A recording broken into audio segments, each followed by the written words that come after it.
Good morning, प्रणाम, नमस्ते आप सभी को। कैसे हैं आप सभी लोग?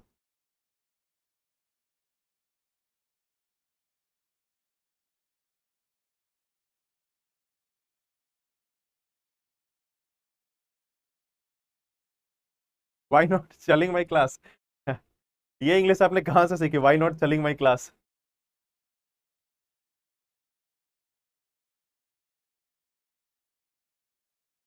बिल्कुल बढ़िया। चलिए, मैं भी बिल्कुल बढ़िया हूँ। और पिछले सेशन में, पिछले जब संडे को हम लोग मिले थे, तो हम लोगों ने स्पेस के बारे में पढ़ना स्टार्ट किया था, अंतरिक्ष के बारे में पढ़ना स्टार्ट किया था। अंतरिक्ष में हम लोगों ने कुछ जो बेसिक चीजें हैं उनको देखा था। बेसिक चीजों में जैसे कि हम लोगों ने पढ़ा था कि आखिर यह ब्रह्मांड है क्या, इसका कितना विस्तार है, इसकी क्या साइज हो सकती है, उसकी हम लोगों ने एक जानने की कोशिश की थी। इसके साथ साथ हम लोगों ने कुछ और चीजें पढ़ी थी, जैसे कि मैटर क्या होता है, एंटी मैटर क्या होता है, तो ये सारे टॉपिक्स भी हम लोगों ने देखे थे। उसके साथ साथ डार्क एनर्जी क्या है, डार्क मैटर क्या है, यह दो टॉपिक जो है वह भी हम लोगों ने देखा था। डार्क मैटर, डार्क एनर्जी के बीच का जो डिफरेंस है उसको भी देखा था। फिर हम लोगों ने एक जो टॉपिक पढ़ा था वो ये पढ़ा था कि जो ग्रह होते हैं, सॉरी, जो तारे होते हैं, जो हमारे आसपास के जो तारे हैं, जिनकी संख्या करोड़ों अरबों में है, उन तारों में अंदर में क्या मौजूद होता है वो हम लोगों ने देखा था कि हाइड्रोजन और हीलियम, यह सभी उनके अंदर में मौजूद होता है। हम लोगों ने सूर्य के बारे में भी पढ़ा था, सूर्य के बारे में थोड़ा देखा था कि हमारा जो तारा है, हमारा जो अपना ग्रह, हमारा जो अपना तारा है सूर्य, उसके बारे में भी हम लोगों ने थोड़ा बहुत देखा था। ठीक है? अब हम लोग इसके आगे आते हैं। इसके आगे का जो टॉपिक है वो है हम लोगों का, इसी में तारों के बाद हमें ग्रह के बारे में पढ़ना है। तो थोड़ा सा हम लोग एक बार तारों को एक बार फिर से रिवाइज कर लेते हैं, और तारों को देखने के बाद फिर से हम लोग ग्रह के बारे में पढ़ने की कोशिश करते हैं कि आखिर ग्रह क्या होते हैं, इनकी डेफिनेशन कैसे दी गई, कितने ग्रह हैं हमारे आसपास में, ये सभी चीजें हम लोग देखने की कोशिश करेंगे। आई थिंक सभी लोगों को वॉइस क्लियरली आ रहा है।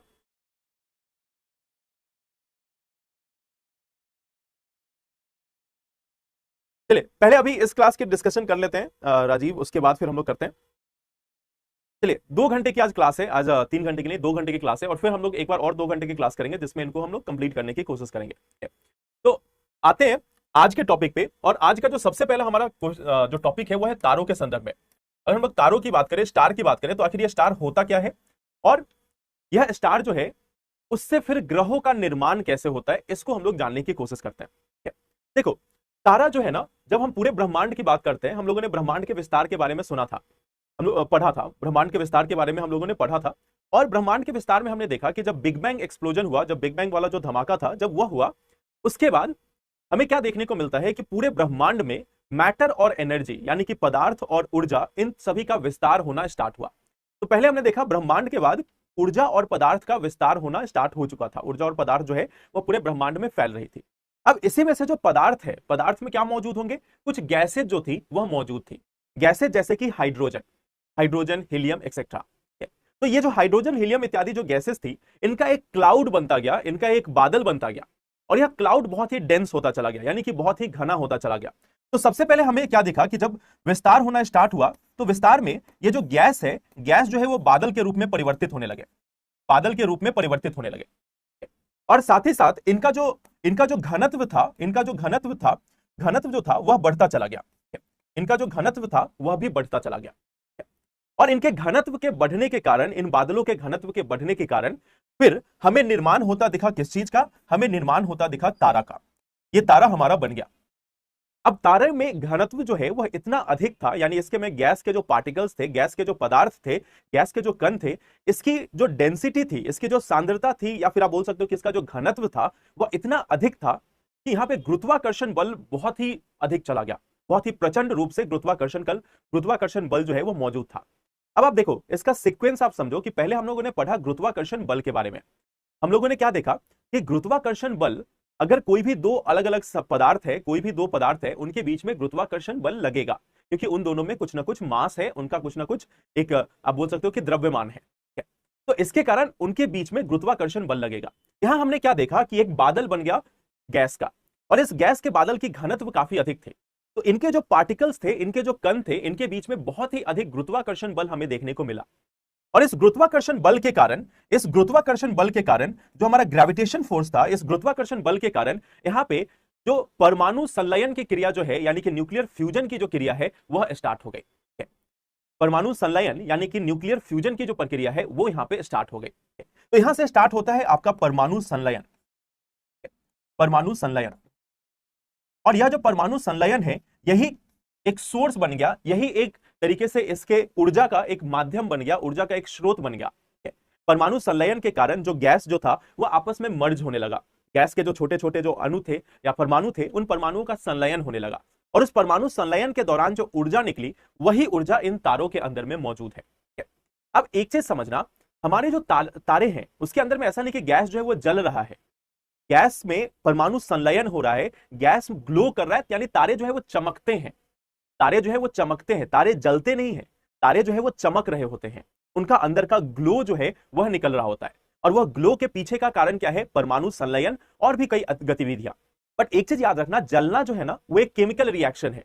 जब भी हम ज्वलन की बात करते हैं, जब भी हम आग की बात करते हैं, वो एक केमिकल रिएक्शन है जो ऑक्सीजन के मौजूदगी में होगा। जो ऑक्सीजन से अगर कोई भी चीज ऑक्सीजन से रिएक्शन करता है तो वह जलने की प्रक्रिया है। लेकिन यहां पे जलना नहीं है, यहां पे परमाणु संलयन हो रहा है, और परमाणु संलयन के कारण जो ऊर्जा निकलती है, जो प्रकाश की ऊर्जा निकलती है, उससे तारे चमकते हुए दिखाई देते हैं, तारे जलते नहीं है। तारे जो है वह चमकते हुए दिखाई देते हैं, ग्लो करते हुए दिखाई देते हैं, दोनों में अंतर होता है। तारों के अंदर में चमक होती है, वह जलते नहीं है। तो ये चीज को आप याद रखना, क्योंकि अगर जल जाएगा तो खत्म हो जाएगा, जल जाएगा तो खत्म हो जाएगा, और खत्म होने के बाद वो राख बन जाएगा। तो यहाँ पे जलना नहीं, यहाँ पे चमकना इसको हम बोलते हैं। तारे चमकते हैं, ना कि जलते हैं। अब एक चीज और समझना, यही जो तारे हैं, इन तारों का जब एक बहुत, अगर हम तारों की बात करें तो तारों का जो साइज है, एक तारे का जो साइज है वह बहुत ही बड़ा होता है, पृथ्वी की तुलना में बहुत ही बड़ा होता है।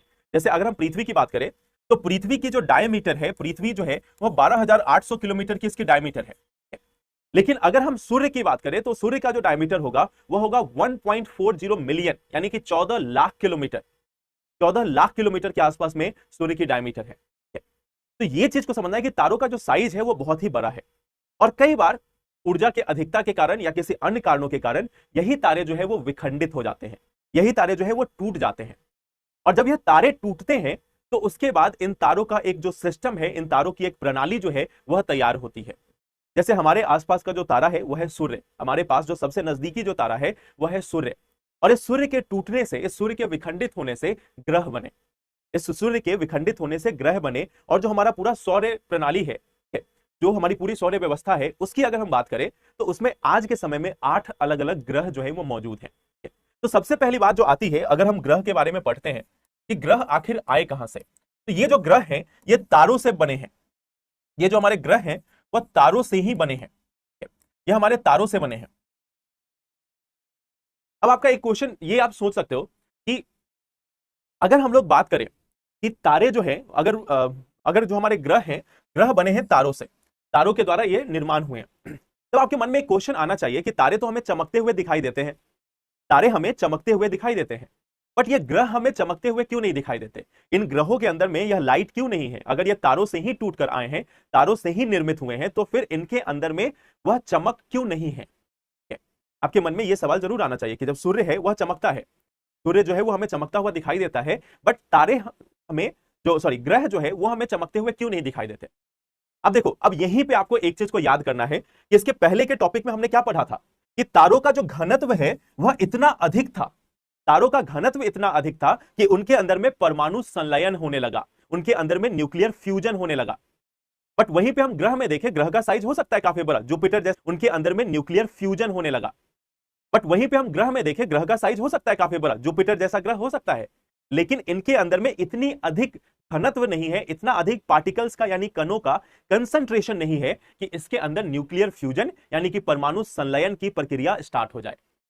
तो अगर ग्रह नहीं चमकते हैं, ग्रह क्यों नहीं चमकते हैं? क्योंकि इनका जो घनत्व होगा, इनका जो घनत्व होगा वह तारों की तुलना में बहुत ही कम है, तारों की तुलना में कम है, बहुत ही कम है। इसी के कारण हमें देखने को मिलता है कि जो तारे हैं वह चमकते हुए हमें प्रतीत नहीं होते। हाँ, वो रिफ्लेक्ट कर सकते हैं, जैसे आपने देखा ना कि जो मंगल ग्रह है वह देखने को मिल जाता है, या जो शुक्र ग्रह है वह देखने को मिल जाता है, तो वह इसलिए हमें देखने को मिलता है कि वह सूर्य से जो किरणें आ रही हैं उसको परावर्तित करती हैं, उसको रिफ्लेक्ट करती हैं। तो जब सूर्य की किरणों का परावर्तन होता है, सूर्य की किरणों का रिफ्लेक्शन होता है, तो हमें यह ग्रह दिखाई देते हैं, अदरवाइज इन ग्रह को नहीं देखेंगे। तो इनके अंदर अपनी चमक नहीं होती, और इसका सीधा कारण है जो तारों में जो चमक है वो क्यों है और ग्रहों में क्यों नहीं है, इसको आप समझ सकते हो। दूसरा, अगर हम ग्रह की बात करें तो जितने भी ग्रह हैं वह तारों की परिक्रमा करेंगे। जितने भी ग्रह हैं वह तारों की परिक्रमा करेंगे। क्वेश्चन यह है कि क्यों करेंगे? जो तारे हैं वो ग्रह की परिक्रमा आखिर करेंगे क्यों? तो अब इसका सीधा सा आंसर है, सीधा सा उत्तर है कि जो तारे हैं हमारे, उनके अंदर में बहुत ही अधिक मात्रा में बहुत ही अधिक द्रव्यमान है, और बहुत ही अधिक द्रव्यमान होने के कारण उनके पास गुरुत्वाकर्षण बल जो है वह काफी अधिक है। तो मान लो अगर कोई तारा है, और उसके आसपास में कोई प्लैनेट है, तो इस तारे का गुरुत्वाकर्षण बल इतना अधिक है कि वह तारों की ओर घिंचा हुआ आता है, तारों की ओर घिंचा हुआ चला आता है। लेकिन हमारे नेचर में, हमारे पूरे प्रकृति में एक बहुत ही अच्छी बात यह है कि जब कोई एक बल लगता है तो उसका अपोजिट बल उसी समय लगना स्टार्ट हो जाता है। एक बल अगर कहीं पे काम कर रहा है तो उसका अपोजिट बल भी काम कर रहा होगा। तो जैसे ये जो बल है जो केंद्र की ओर लगता है, केंद्र की ओर बल लगता है, उसी समय एक दूसरा बल जो है उसको बाहर की तरफ भेजता है। दूसरा बल जो है वो ऑटोमेटिक इफेक्ट में आ जाता है और इसको बाहर की ओर भेजने की कोशिश करता है। अब इसी के फलस्वरूप यह जो पूरा तारा है वह इसकी परिक्रमा करता रह जाएगा, वह इसकी परिक्रमा करता रह जाएगा। तो परिक्रमा करने की वजह यह है, परिक्रमा करने के पीछे की वजह यह है कि यह जो तारे हैं इनका जो घनत्व है वो काफी अधिक है। घनत्व अधिक होने का मतलब इनका गुरुत्वाकर्षण बल भी अधिक होगा। गुरुत्वाकर्षण बल के कारण यह ग्रहों को अपनी ओर आकर्षित करेंगे, और आकर्षित होंगे उसी समय एक दूसरा फोर्स जो है वह काम करेगा जो इन ग्रहों को बाहर की ओर ले जाने की कोशिश करेगा। अल्टीमेटली ये जो तारे हैं उनके चारों ओर ग्रहों का परिक्रमा होता रहेगा। तो ग्रह जो है वो परिक्रमा करते हैं। अब एक बात बताओ कि हमारे सोलर सिस्टम में हाँ, अपवर्तन बल जो है वह लगेगा, एक केंद्रिक बल लगेगा, दूसरा अपवर्तन बल लगेगा। अच्छा, एक चीज ये बताओ कि हमारे इस सौर सिस्टम में, हमारा जो सोलर सिस्टम है उसमें कितने ग्रह हैं? आप सभी ने ये क्लास 5-6 में भी पढ़ा होगा शायद। हमारे सोलर सिस्टम में कितने ग्रह हैं? परवेश, हम लोग अभी उस पर आ रहे हैं, पहले एक एक करके चलते हैं।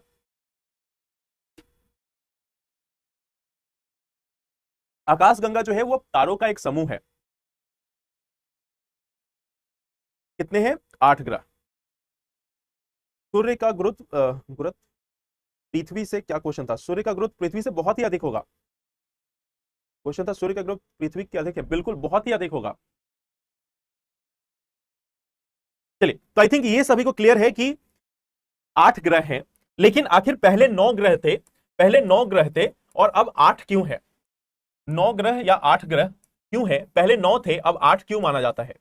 पहले हमारे पास 8 ग्रह थे, अब हम बोलते हैं कि हमारे पास जो है वो ग्रहों की संख्या जो है वो पहले 9 थे, अब 8 हो गए। तो एक ग्रह था प्लूटो, तो आखिर इस प्लूटो को ग्रह की श्रेणी से क्यों निकाल दिया गया, इसको हम लोग जानने की कोशिश करते हैं। ये हुआ था 2006 में। 2006 में जो इंटरनेशनल एस्ट्रोनॉमिकल यूनियन है, एक इंटरनेशनल एस्ट्रोनॉमिकल यूनियन है, तो इसके द्वारा एक फैसला लिया गया। IAU एक संस्था है अंतरराष्ट्रीय स्तर पर, इंटरनेशनल एस्ट्रोनॉमिकल यूनियन, इसके द्वारा एक फैसला लिया गया कि अगर कोई ग्रह है तो उसकी कुछ एक खास गुण होंगे, उसका कुछ खास क्वालिटी होगी। और वह क्वालिटी क्या क्या डिसाइड किया गया? सबसे पहले यह डिसाइड किया गया कि उस ग्रह के बारे में अगर हम बात करें तो उस ग्रह का जो घनत्व है, या उस ग्रह के अंदर में इतना द्रव्यमान अधिक होना चाहिए कि वह अपने आप को एक लगभग एक गेंद के आकार का, एक स्फेयर के आधार का एक जो लुक है वह प्रोवाइड कर सके, कि वह अपने गुरुत्वाकर्षण बल से, वह इतना बड़ा होना चाहिए कि वह अपने गुरुत्वाकर्षण बल से गोल हो चुका हो। तो वह इतना बड़ा होना चाहिए, यानी सबसे पहले बात हुई उसके साइज की, उसके आकार की, कि जो कोई भी खगोलीय वस्तु जो है अगर वह इतनी बड़ी है कि वह अपने गुरुत्वाकर्षण बल के कारण गोल हो गई हो, गेंद के आकार की हो गई हो, गोले के आकार की हो गई हो, तो फिर हम उसे एक तरीके से बोल सकते हैं कि वह एक ग्रह है। आपने देखा होगा जो भी 8 ग्रह है सभी आपको एक ही कलर के, एक ही आकार के नजर आते हैं। वह एक ही आकार के नजर के आते हैं सभी जो है वो जैसे हम बोलते हैं पृथ्वी गोल है, वैसे ही मरकरी हो गया, यानी कि चाहे हम शुक्र की बात करें, चाहे हम शनि की बात करें, बृहस्पति की बात करें, कोई भी ग्रह की बात करें, इन सभी में हमें देखने को क्या मिलता है कि ये सभी गोल आकार के हैं, ये सभी गेंद के आकार के, गोले के आकार के हैं। तो सबसे पहला इनका आकार जो है वो गोल होना चाहिए, दूसरा सबसे बड़ा बात कि इसकी जो पथ है, जो ऑर्बिट है वह क्लियर होनी चाहिए, यानी इसकी जो परिक्रमा करने की जो रास्ता बना है, इसका जो परिक्रमा पथ है, इसकी जो परिक्रमा पथ है वह बिल्कुल फिक्स होनी चाहिए। इसकी जो परिक्रमा पथ है वो बिल्कुल फिक्स होनी चाहिए। यह एक फिक्स ऑर्बिट पे यह परिक्रमा करेगा किसकी? तारे की। तारा कौन सा है हमारा? सूर्य। तो इसके सूर्य के और जो चारों ओर परिक्रमा करने की जो पथ है वह फिक्स होना चाहिए, वह हमेशा के लिए फिक्स होना चाहिए कि हाँ इसी पार्ट से लेकर, इसी एरिया से लेकर वह पास करता है। तो इसका जो परिक्रमा पथ है वह भी क्लियर होना चाहिए कि हाँ इसी पाथ से होकर वह पास कर रहा है। तो ये सेकेंड इंपॉर्टेंट फैक्टर है कि इसका परिक्रमा का जो पथ है वह क्लियर होना चाहिए। दूसरा क्या बोला गया, ये तो दूसरी बात हो गई। तीसरी बात ये थी कि इसके आसपास में कोई और क्षुद्र ग्रह या छोटे आकार के जो खगोलीय वस्तु है वह इसकी परिक्रमा पथ में नहीं होने चाहिए। पहला तो यह हो गया कि इसकी जो परिक्रमा पथ है वो फिक्स होनी चाहिए, वो अस्थायी होनी चाहिए, उसने अपना परिक्रमा पथ बना लिया है। ऐसे नहीं कि रैंडमली कहीं भी घूम रहा है, कहीं भी कभी इधर जा रहा है कभी उधर जा रहा है, ऐसा नहीं। जैसे पृथ्वी की एक सूर्य के चारों ओर परिक्रमा करने का जो इसका पथ है वह फिक्स है, यहां इसी पाथ से होकर वह परिक्रमा करेगा। ठीक वैसे ही बाकी जितने भी ग्रह हैं उनका भी परिक्रमा पथ जो है वो फिक्स होना चाहिए।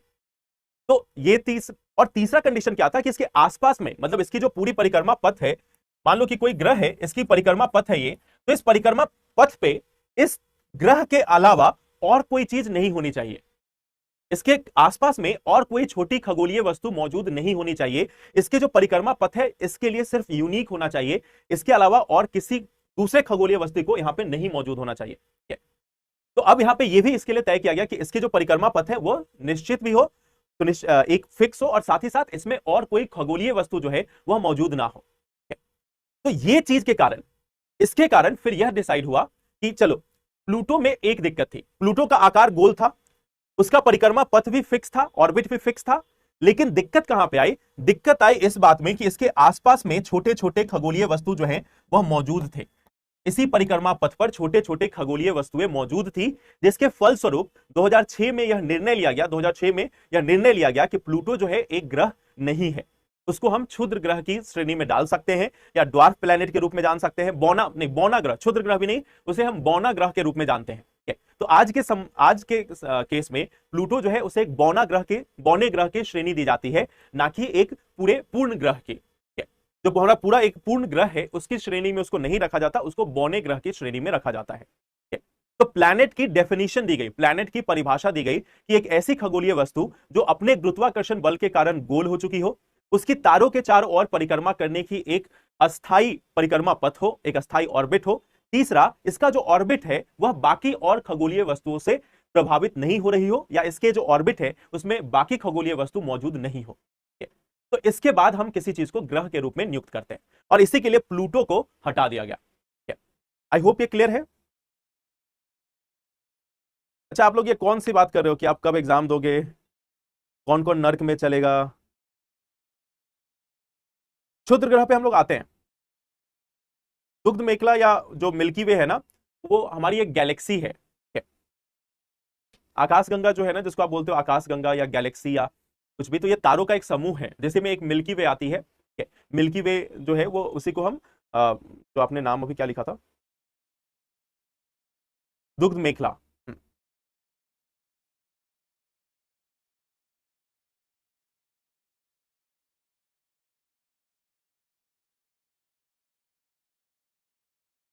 देखो, प्लूटो को मैं एक बार फिर से समझा रहा हूं। 2006 में एक निर्णय लिया गया, ठीक है, 2006 में एक निर्णय लिया गया जिसमें यह कहा गया कि अगर कोई भी ग्रह की परिभाषा देनी हो तो ग्रह की परिभाषा के 3 आधार हैं। 3 आधार क्या है? पहला आधार है उसके आकार को लेकर, और इसमें यह बोला गया कि अगर कोई भी खगोलीय वस्तु है, अगर वह इतनी ज्यादा बड़ी है कि अपने गुरुत्वाकर्षण के बल से उसका आकार जो है वह गोले के आकार का हो चुका है, उसका आकार एक गेंद के आकार का हो चुका है, तो फिर हम उसे एक ग्रह के रूप में मान सकते हैं, बशर्ते दो और कंडीशन क्या थी, 2 और शर्त क्या थी? 2 शर्त में पहला शर्त यह था कि उसकी जो परिक्रमा पथ हो, उसका जो ऑर्बिट हो वह फिक्स होना चाहिए, यानी उसकी ऑर्बिट जो है वह स्थायी होनी चाहिए, वह उसी ऑर्बिट को हमेशा फॉलो करे कि जिस ऑर्बिट पे है। जैसे मान लो ये इसकी जो पथ है वह निर्धारित हो चुकी है, इसकी जो ऑर्बिट है, परिक्रमा पथ है, वह निर्धारित हो चुकी है, वह हमेशा उसी को फॉलो करती है। तीसरा सबसे महत्वपूर्ण पहलू यह था कि इसके जो परिक्रमा पथ है, इसके जो ऑर्बिट है, उस ऑर्बिट में कोई और दूसरा खगोलीय वस्तु मौजूद नहीं होना चाहिए, कोई और खगोलीय वस्तु इसके अंदर में इस ऑर्बिट में मौजूद नहीं होनी चाहिए, तभी हम उसे एक ग्रह की उपाधि देंगे। तो यह डिसाइड किया गया इसकी परिभाषा में कि तभी हम इसको ग्रह मानते हैं।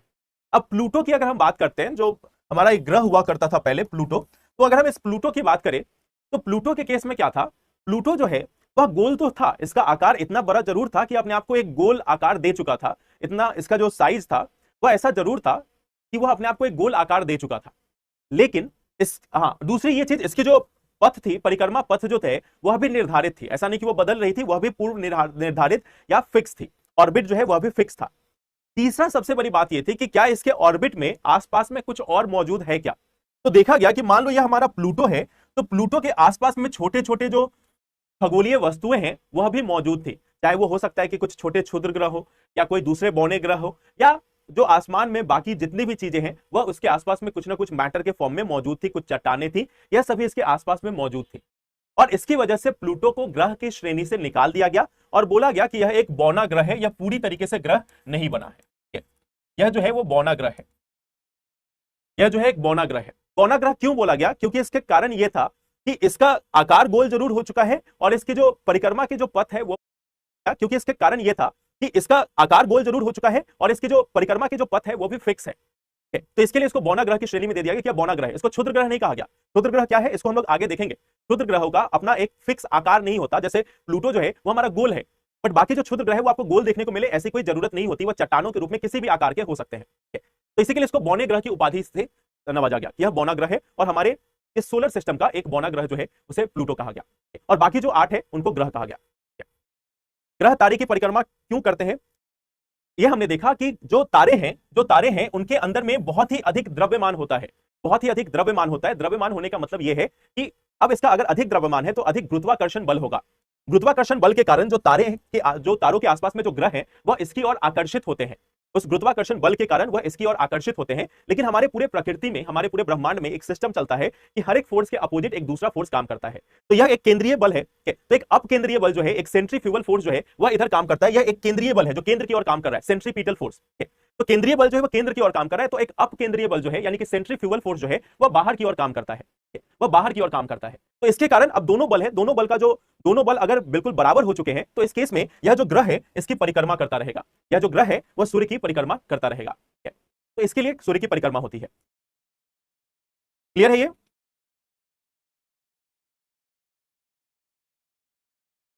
तो जो लोग ये डिस्कस कर रहे हैं कि कब एग्जाम देंगे, कैसे देंगे, कहां रहते हैं, क्या खाए हैं, क्या पिए हैं, ये सभी लोग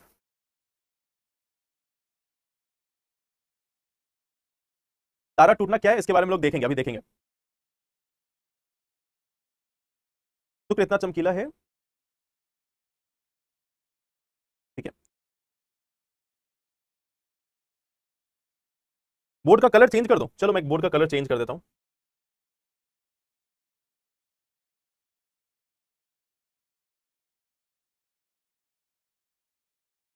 आई थिंक अब सभी लोगों को क्लियर दिखेगा। सन किस अवस्था में पाया जाता है? सन जो है, आई थिंक अब सभी लोगों को क्लियर दिखेगा।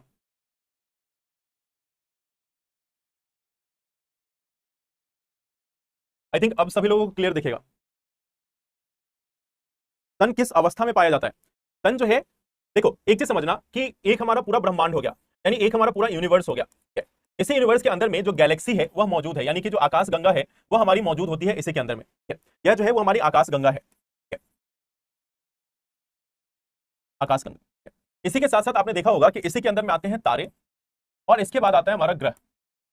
अब एक चीज समझना, ये जो ग्रह है वह तारों की परिक्रमा करता है, यह जो ग्रह है वह तारों की परिक्रमा करता है। जो तारा है वह गैलेक्सी की परिक्रमा करता है, जो तारा है वह गैलेक्सी की परिक्रमा करता है और जो गैलेक्सी है वह यूनिवर्स के सेंटर की परिक्रमा करता है। तो आपस में अगर आप देखोगे तो यह सभी एक दूसरे की परिक्रमा करते हैं। ग्रह जो है वो तारों की परिक्रमा करता है, तारा जो है वो उस गैलेक्सी की परिक्रमा करता है, और साथ ही साथ इसके बाद अगर हम देखें तो हमारी जो गैलेक्सी है वो पूरे ब्रह्मांड की परिक्रमा करती है। तो सब एक दूसरे के अनुसार परिक्रमा कर रहे हैं। तो ऐसा नहीं कि सिर्फ एक ही जो है वो परिक्रमा करती है, पूरा ब्रह्मांड जो है वो घूम रहा होता है, पूरा ब्रह्मांड जो है वो स्थिर नहीं है, वो हमेशा मोशन में है, वो हमेशा चल रहा होता है, वो हमेशा चेंज हो रहा होता है। तो ब्रह्मांड अस्थायी नहीं है, ब्रह्मांड जो है वो हमेशा गतिशील है। हमारा जो पूरा ब्रह्मांड है वो हमेशा गतिशील है, हमारा जो ब्रह्मांड है वो हमेशा गतिशील है। तो ये इसकी सबसे बड़ी बात होती है कि हमेशा गतिशील होता है। चलिए अब हम आते हैं इसके आगे। अगर हमने देखा ग्रहों के बारे में, हमने ग्रह के बारे में बात की और ग्रह में हमने एक चीज देखा कि जो ग्रह होते हैं, जो हमारे ग्रह हैं, इसमें हमने देखा कि हमारे पृथ्वी या इस पूरे सोलर सिस्टम में 8 ग्रह जो हैं वो हमें देखने को मिलते हैं। अब इस 8 ग्रहों में 4 ग्रह ऐसे हैं, इसमें 4 ग्रह ऐसे हैं जो चट्टानों से बने हुए हैं। जो चट्टानों से बने हुए हैं, चट्टानों से बने हुए हैं। और 4 ग्रह ऐसे हैं, 4 ग्रह जो हैं वह गैस से बने हुए हैं। तो अब आप मुझे बता सकते हो कि गैस वाले जो ग्रह हैं वो कौन कौन से हैं, और चट्टानों वाले जो ग्रह हैं वो कौन से हैं। चट्टानों से हमारे कौन कौन से ग्रह बने हुए हैं और गैस से कौन कौन से ग्रह बने हुए हैं। हाँ, सन जो है वो मिल्की वे की परिक्रमा करती है।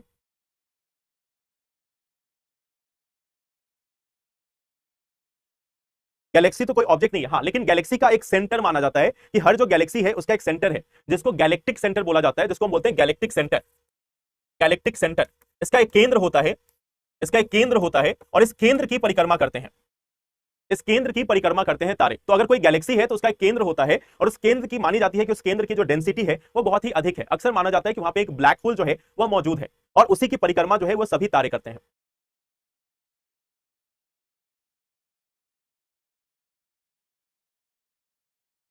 बुध, शुक्र, पृथ्वी, मंगल। अच्छा, ये कौन है जो कॉपी करके डाले हैं?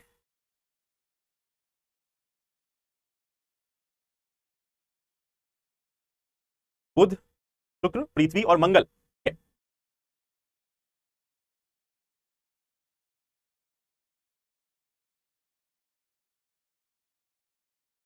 पृथ्वी और मंगल, तो ये जो 4 हमारे ग्रह हैं, इन चारों को अगर आप देखोगे, ये जो 4 ग्रह हैं वो हमारे चट्टानों से बने हुए हैं। यह जो 4 ग्रह हैं वो हमारे चट्टानों से बने हुए हैं। उसके बाद जो है, जिसको आप जुपिटर बोलते हो यानी कि बृहस्पति, और जो उसके बाद सैटर्न है, शनि, उसके बाद यूरेनस और नेपच्यून, जिसको कई बार अरुण और वरुण कहा जाता है। तो बृहस्पति, जो हमारा ग्रह है बृहस्पति, इसके बाद शनि, अरुण, वरुण। तो ये हमारे 8 ग्रह हैं, जिनको हम, जिसमें से 4 जो है वो गैस से बने हुए हैं और 4 जो है वो चट्टानों से बने हुए हैं। इनको आंतरिक ग्रह और इनको बाह्य ग्रह भी कहा जाता है, यानी कि इनर प्लैनेट और एक्सटीरियर प्लैनेट या आउटर प्लैनेट। इनको हम बाह्य ग्रह के रूप में भी जानते हैं, बाह्य ग्रह, और ऊपर वाले जो हैं इनको आंतरिक ग्रह के रूप में कहा जाता है।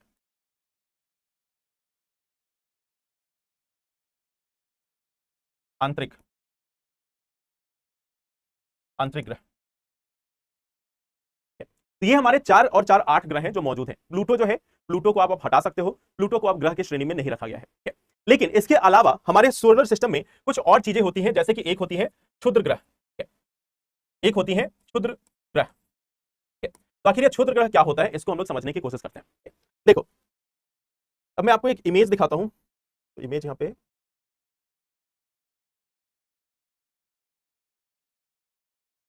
तो इसमें इमेज नहीं है, मैं आपको एक सेकंड में इमेज यहां पे दिखाता हूं।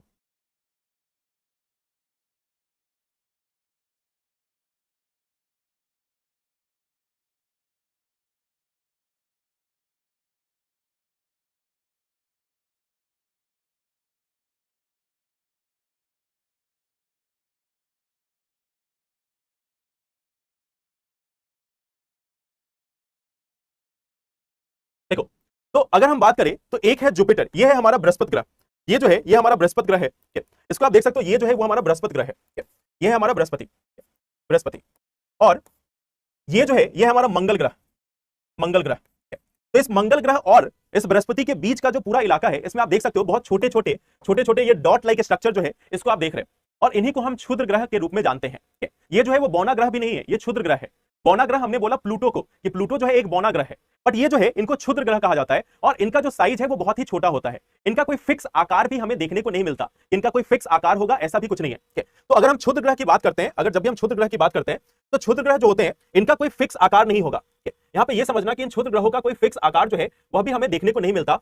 इनका जो है वह एक निश्चित आकार जो है वह देखने को नहीं मिलता, निश्चित आकार जो है वह देखने को नहीं मिलेगा, आकार जो है वह देखने को नहीं मिलेगा, या किसी भी आकार के हो सकते हैं, या चट्टानों की तरह किसी भी आकार के हमें देखने को मिल सकते हैं। तो सबसे पहली बात, इनकी आकार नहीं है। कहां किसके बीच में मौजूद है? यह मौजूद है आपको बृहस्पति, जो बृहस्पति ग्रह है, और जो मंगल ग्रह है, बृहस्पति और मंगल ग्रह, इसके बीच में यह मौजूद है।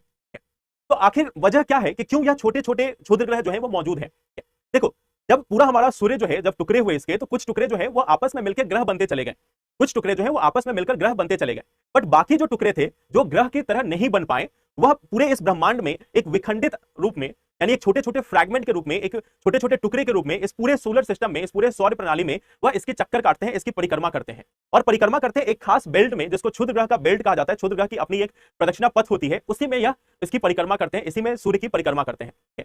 तो ये एक इनकी अगर हम बात करें तो क्षुद्र ग्रहों का कोई खास आकार नहीं होता, या किसी भी आकार के आपको देखने को मिल सकते हैं। जैसे आप एग्जांपल के तौर पे यहां पर देखो, ये जो है ये आपको देखने को मिल सकता है। यहां पर आप देख सकते हो ये आपको क्षुद्र ग्रह का अलग अलग साइज जो है वह देखने को मिल सकता है। तो ये इस प्रकार के साइज के होते हैं, देख सकते हो आप, ये गोल की तरह दिखते जरूर है बट पूरे गेंद के आकार के, या जैसे पृथ्वी हो गया या शुक्र हो गया या बृहस्पति हो गया, तो उसके आकार का आपको देखने को नहीं मिलेगा। तो इसका सीधा सा कारण यह है कि यह पूरी तरीके से इतना बड़ा भी नहीं था, यह पूरा एक आकार जो है वो पाप सके, इसका आकार जो है वो फिक्स नहीं होता। तो ये हमारे सूर्य की परिक्रमा करते हैं। अब आप एक चीज गौर करना, यह है हमारा जुपिटर, यह है हमारा बृहस्पति, और इस बृहस्पति के आगे और पीछे देखना, इस बृहस्पति के आगे और पीछे आपको कुछ ऐसे ही छोटे छोटे झुंड में दिखेंगे। ये जो है यहाँ पे आपको कुछ छोटे छोटे झुंड दिख रहे हैं, यहाँ पे भी आपको कुछ छोटे छोटे झुंड दिख रहे हैं, ये भी आपके क्षुद्र ग्रह ही हैं। ये भी क्षुद्र ग्रह हैं जिनका अलग अलग नाम दिया गया, एक का नाम दिया गया है ट्रोजन और एक का नाम दिया गया है ग्रीक। ट्रोजन और ग्रीक के रूप में इनको जाना जाता है। ट्रोजन और ग्रीक के रूप में इनको जाना जाता है, ट्रोजन और ग्रीक के रूप में इनको जाना जाता है। तो ये भी आपके क्षुद्र ग्रह ही है, लेकिन यह बृहस्पति के साथ अपना जो ऑर्बिट है, इनकी जो परिक्रमा पथ है उसको साझा करते हैं। यह भी अपना जुपिटर का जो परिक्रमा पथ है उसी पथ पे यह भी मौजूद है। अब आपके मन में यह सवाल आएगा कि प्लूटो के साथ भी तो यही दिक्कत था, प्लूटो के साथ भी तो यही दिक्कत था ना, कि उसके आसपास में उसके जो पूरी जो ऑर्बिट है वो क्लियर नहीं थी, उसके ऑर्बिट के आसपास में कोई क्लियरेंस नहीं था और फिर उसको ग्रह की श्रेणी से हटा दिया गया, जबकि जुपिटर को यहाँ पे रखा गया है। तो जुपिटर के आसपास में यह मौजूद है, लेकिन फिर भी इसको ग्रह की श्रेणी में रखा गया है, क्योंकि इतना बड़ा ग्रह है, जो जुपिटर है वो इतना बड़ा ग्रह है कि यह पृथ्वी के सभी ग्रहों में सबसे अधिक है। पृथ्वी के ग्रहों में सबसे बड़ा जो ग्रह है वो आपका बृहस्पति ग्रह है, और यह सूर्य की परिक्रमा भी करता है। इसके अपने बहुत सारे मून है, यानी इसके अपने खुद के बहुत सारे चंद्रमा है। तो यह भी हमें देखने को मिलता है जुपिटर में, जुपिटर के आसपास में भी है, फिर भी इसको ग्रह में रखा गया एक्सेप्शन के तौर पे।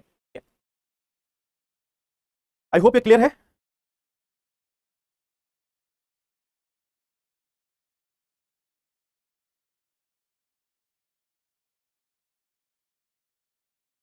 जुपिटर और मार्स के बीच में, बिल्कुल, ये देखो यहाँ पे है मार्स आपका, ये जो है आपका मार्स का पाथ है और ये है जुपिटर है। तो ये जुपिटर और मार्स के बीच का जो एरिया है उसी एरिया में मौजूद होते हैं। तो इस चीज को बस आपको याद रखना है। आई होप क्लियर है। क्या ये क्षुद्र ग्रह आपस में मिलकर फ्यूचर में ग्रह बना सकते हैं? संभावना बहुत ही कम है, आपस में अगर टकराएंगे भी ना तो एक कॉमन सेंटर होना चाहिए। देखो सबसे पहली बात ये है ना कि कॉमन सेंटर होना चाहिए, टकराएंगे तब तो और विखंडित होंगे। टकराना इनके लिए जरूरी नहीं है, ये आपस में एक जगह जुड़ जाएं ये जरूरी है। अगर आपस में टकरा रहे हैं सिर्फ तो और विखंडित होते चले जाएंगे और छोटे छोटे टुकड़े बनेंगे। तो टकराने का मतलब दोनों के बीच का जो मोमेंटम है वो ट्रांसफर होगा, उसमें टूट सकते हैं, उसमें साथ में आने के चांसेस कम है। चलिए, तो ये हमारा एक तो और टॉपिक हो गया, ये है क्षुद्र ग्रह के रूप में। अब हम लोग इसके आगे एक दो चीजों को और देखते हैं।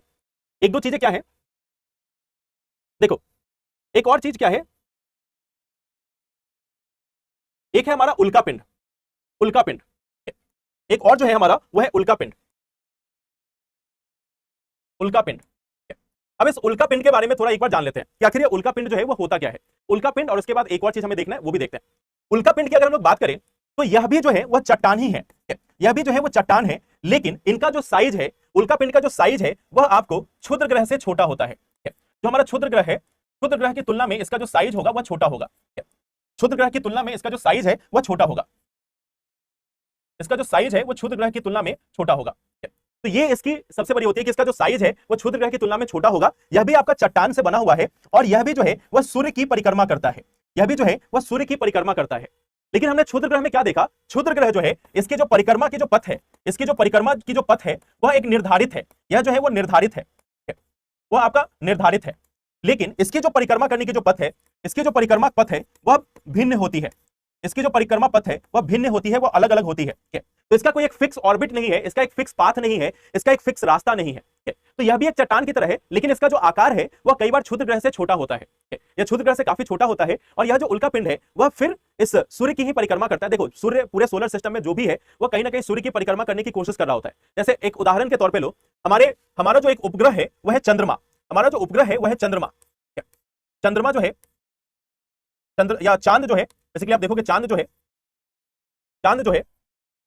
है वह अगर हम देखते हैं, चांद जो है वह पृथ्वी की परिक्रमा करता है। लेकिन आप देखोगे चांद के बारे में, आप देखोगे, आप पढ़ोगे कि चांद जो है वह हर समय पृथ्वी से दूर जाने की कोशिश कर रहा है। हर एक साल इसका जो ऑर्बिट है वह थोड़ा अलग होता है, कुछ सेंटीमीटर से हर साल इसका जो ऑर्बिट है वह बदल रहा है। और एक समय आएगा जब पृथ्वी से दूर चला जाएगा चंद्रमा और यह सूर्य की ओर अग्रसर हो जाएगा या सूर्य की परिक्रमा करने लगेगा। ऑफ कोर्स ऐसा होने में करोड़ों करोड़ों करोड़ों साल लगेंगे, लेकिन यह होगा कि चांद जो है वह पृथ्वी से अलग होगा और पृथ्वी से अलग जाके फिर यह सूर्य की परिक्रमा करना स्टार्ट करेगा। तो अल्टीमेटली इस पूरे सौर व्यवस्था में, पूरे सौर प्रणाली में जो ओरिजिनल विलेन है या फिर जो ओरिजिनल हेड है, जो सेंटर है, वह सूर्य है और सबको उसी की परिक्रमा करनी है। तो ये चांद भी जो है वो अल्टीमेटली वहीं जाएगा और फिर यह सूर्य की ही परिक्रमा करेगा। आज के समय में भले ही वो पृथ्वी की परिक्रमा कर रहा है, लेकिन फ्यूचर में ऑफ कोर्स इसको सूर्य की ही परिक्रमा करनी है। बट ये बहुत बाद में होगा, उस समय तक ना हम होंगे, ना आप होंगे, ना और कोई होगा। ठीक है, तो तब कितनी जनरेशन आ चुकी होगी इसका अंदाजा भी नहीं होगा, हो सकता है कई सिविलाइजेशन बदल चुकी हो। तो यह लेकिन एक समय में, एक फ्यूचर में, जो ब्रह्मांड के अनुसार बहुत ही छोटा समय है, ब्रह्मांड के अनुसार बहुत ही छोटा समय है, उसमें एक समय आएगा जब चांद पृथ्वी की जो परिक्रमा कर रहा है उसको बदल के सूर्य की परिक्रमा करना स्टार्ट करेगा। तो ये चीज जो है वो आपको देखना है। अब ये है उल्का पिंड, जो चट्टान है, क्षुद्र ग्रह से छोटा है, सूर्य की परिक्रमा करता है। कई बार यह जो उल्का पिंड है वो पृथ्वी पे भी आ जाता है, पृथ्वी पे भी इसका अटैक होता है, जिसके कारण हानि हो सकती है। तो यह भी एक उल्का पिंड जो है वो पृथ्वी से भी आकर टकरा सकता है। जो क्षुद्र ग्रह है वह भी पृथ्वी से आकर टकरा हो सकता है, अगर वो अपनी जो उसकी जो परिक्रमा पथ है उससे अगर वो भटक चुका है। जैसे हमने देखा एस्ट्रॉयड बेल्ट, यह जो है इसका बेल्ट है, अगर मान लो कोई यहां से अलग हो गया, कोई जो है वो इसमें से अलग हो गया या आपस में इनकी टक्कर हो गई, टक्कर होने के कारण कोई इसमें अपनी पाथ से हट गया, तो हो सकता है कि वो डायरेक्ट सूर्य की ओर बढ़ना स्टार्ट करेगा और सूर्य की ओर बढ़ने में हो सकता है कि उसके सामने में पृथ्वी जैसा कोई ग्रह आ जाए और फिर यह जाकर उससे टकरा जाएगा। सॉरी, ये अंदर की तरफ आएगा, यह जो है वो अंदर की तरफ आएगा, या अंदर की तरफ आ रहा था और मे भी आते आते वो पृथ्वी से टकरा गया। तो यह भी ऐसा नहीं कि असंभव है। बोला जाता है कि लगभग एक बार ऐसा हो भी चुका है, लगभग 250 से 300 मिलियन साल पहले, यानी 25 से 30 करोड़ मिलियन साल पहले, 25-30 करोड़ साल पहले ऐसा हो भी चुका है कि एक जो क्षुद्र ग्रह है वह पृथ्वी से आकर टकरा चुका है। और उल्का पिंड जो है वह तो कई बार पृथ्वी पे आकर टकरा चुका है। उल्का पिंड जो है वह चंद्रमा से भी कई बार टकरा चुका है। चंद्रमा पे जो गड्ढे बने हुए हैं, चंद्रमा पे जो गड्ढे देखने को मिलते हैं वह उल्का पिंड की वजह से देखने को मिलते हैं। तो यह भी यहाँ पे एक इसके बारे में आप जान सकते हो। आई होप ये क्लियर है। जब चंद्रमा सूर्य की परिक्रमा करेगा तो चंद्रमा को उपग्रह कहा जाएगा, उस समय की बात तब देखेंगे।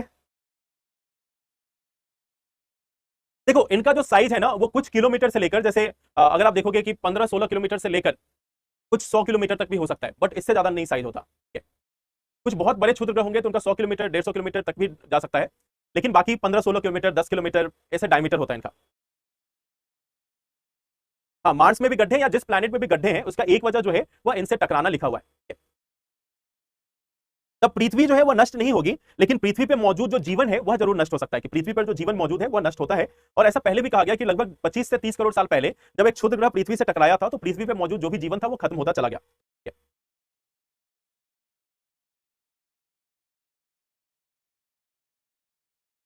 चलिए अब इसके आगे एक और चीज हमें देखना है और वह है धूमकेतु।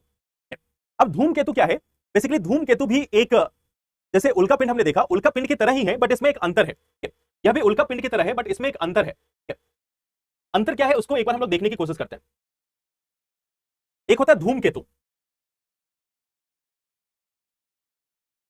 धूमकेतु तो आखिर ये धूमकेतु है क्या? ये बेसिकली फ्रोजन गैस यानी कि जमी हुई गैसेज हैं, जमी हुई गैस है। यह जो है वो जमी हुई गैस और धूलकण या छोटे चट्टान है, छोटे चट्टान या छोटे चट्टान है, छोटे चट्टान है। तो ये जमी हुई गैस या धूलकण या छोटे छोटे चट्टान जो है उनका एक हिस्सा है। अब यह जो है यह पृथ्वी से या हमारे ग्रहों में बहुत दूर पाया जाता है। जनरली प्लूटो और जो वरुण है, वरुण के आगे यानी कि नेपच्यून जो है उसके आगे हमें देखने को मिलता है, यह एक जगह है जिसे हम बोलते हैं ऊट क्लाउड। एक जगह है जिसको हम लोग बोलते हैं ऊट क्लाउड, ऊट बादल। तो यह ऊट क्लाउड का जो हिस्सा है वहीं पे मौजूद होते हैं ज्यादातर इस प्रकार के जमी हुई गैसेज। इनको कहा जाता है धूमकेतु। और यह जो है वह पृथ्वी की ओर नहीं, यह जो है वह सूर्य की ओर बढ़ते हैं। यह जो है वो बेसिकली सूर्य की ओर बढ़ने की कोशिश करते हैं, सूर्य की ओर आने की कोशिश करते हैं। यह जो है वह सूर्य की ओर बढ़ने की कोशिश करते हैं, सूर्य की ओर बढ़ने की कोशिश करते हैं। तो सूर्य की ओर बढ़ने की कोशिश करते हैं और यह जमी हुई गैसेज है। तो जैसे ही सूर्य की ओर बढ़ेंगी, जैसे इनको गर्मी आने लगेगी तो यह जो गैसेज हैं वो जलने लगते हैं। यह जो गैस है वो जलने लगती है और इसमें जो मौजूद जो धूलकण है वो पीछे की ओर छूटने लगते हैं। तो इसके कारण ये कुछ ऐसे दिखाई देंगे कि आगे का हिस्सा जो है वह जल रहा है और पीछे पूंछ के आकार की जो आकृति है वह देखने को मिलती है।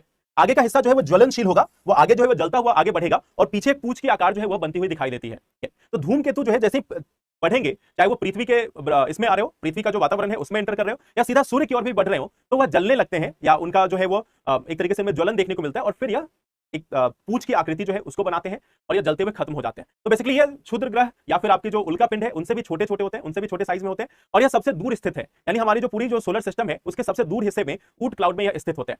फ्रोजन है, फ्रोजन होने का मतलब क्या है, ये जमा हुआ है। कब जमा हुआ होगा, जब टेम्परेचर कम होगा, जब टेम्परेचर कम होगा। और पृथ्वी तक या जो मंगल ग्रह है वहां तक आपको टेम्परेचर तो दिख रहा है, बट उसके बाद का जो हिस्सा है, उसके बाद का हिस्सा है, जैसे जुपिटर पे चले जाओ यानी कि बृहस्पति पे चले जाओ, शनि पे चले जाओ, अरुण या वरुण पे जाओ, तो उसके बाद का जो हिस्सा है वह काफी ठंडा जगह होगा और वहीं पे मौजूद होते हैं ये ऊट क्लाउड और उसी में से निकलते हैं ये धूमकेतु। आई होप ये क्लियर है।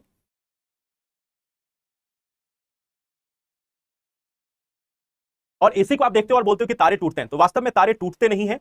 यह जो है जब गिरता हुआ आपको दिखाई देता है तो इसी को आप बोलते हो कि तारे टूट रहे हैं। वास्तव में तारे टूटते नहीं है, तारे जो है वो ध्वस्त होते हैं, अपने ग्रेविटी के कारण वह ध्वस्त होते हैं, और जब वह ध्वस्त होते हैं तो वह कई बार एक तरीके से ब्लैक होल का निर्माण कर सकते हैं। हर बार करे जरूरी नहीं, कई बार वह सिर्फ ड्वार्फ स्टार बन के रह जाते हैं, यानी कि छोटे तारे बनकर रह जाते हैं। कई बार वह ब्लैक होल का भी निर्माण कर देते हैं, अगर उनको एक दो और तारे मिल गए तो मिलकर ब्लैक होल का निर्माण कर देते हैं, या अगर बहुत बड़ा तारा है तो भी वह ब्लैक होल का निर्माण कर सकता है। अदरवाइज जनरली हमें क्या देखने को मिलता है कि उसमें दो या दो से अधिक तारे जब टकराते हैं आपस में कोलैप्स करते हैं, तो फिर वहां पे जाकर निर्माण हो पाता है ब्लैक होल का। तो ये हमारा धूमकेतु और इससे संबंधित पाठ है। अब यहां पर एक वो पाठ है जहां से क्वेश्चंस बहुत ही अधिक आते हैं, और वो है हमारे सूर्य को लेकर। देखो अभी तक जो हमने पढ़ा उससे क्वेश्चन कम आएगा, बट ये सूर्य वाला जो पाठ है उसमें कुछ क्वेश्चंस अधिक आ रहे हैं। और इसमें सबसे बड़ी बात यह है,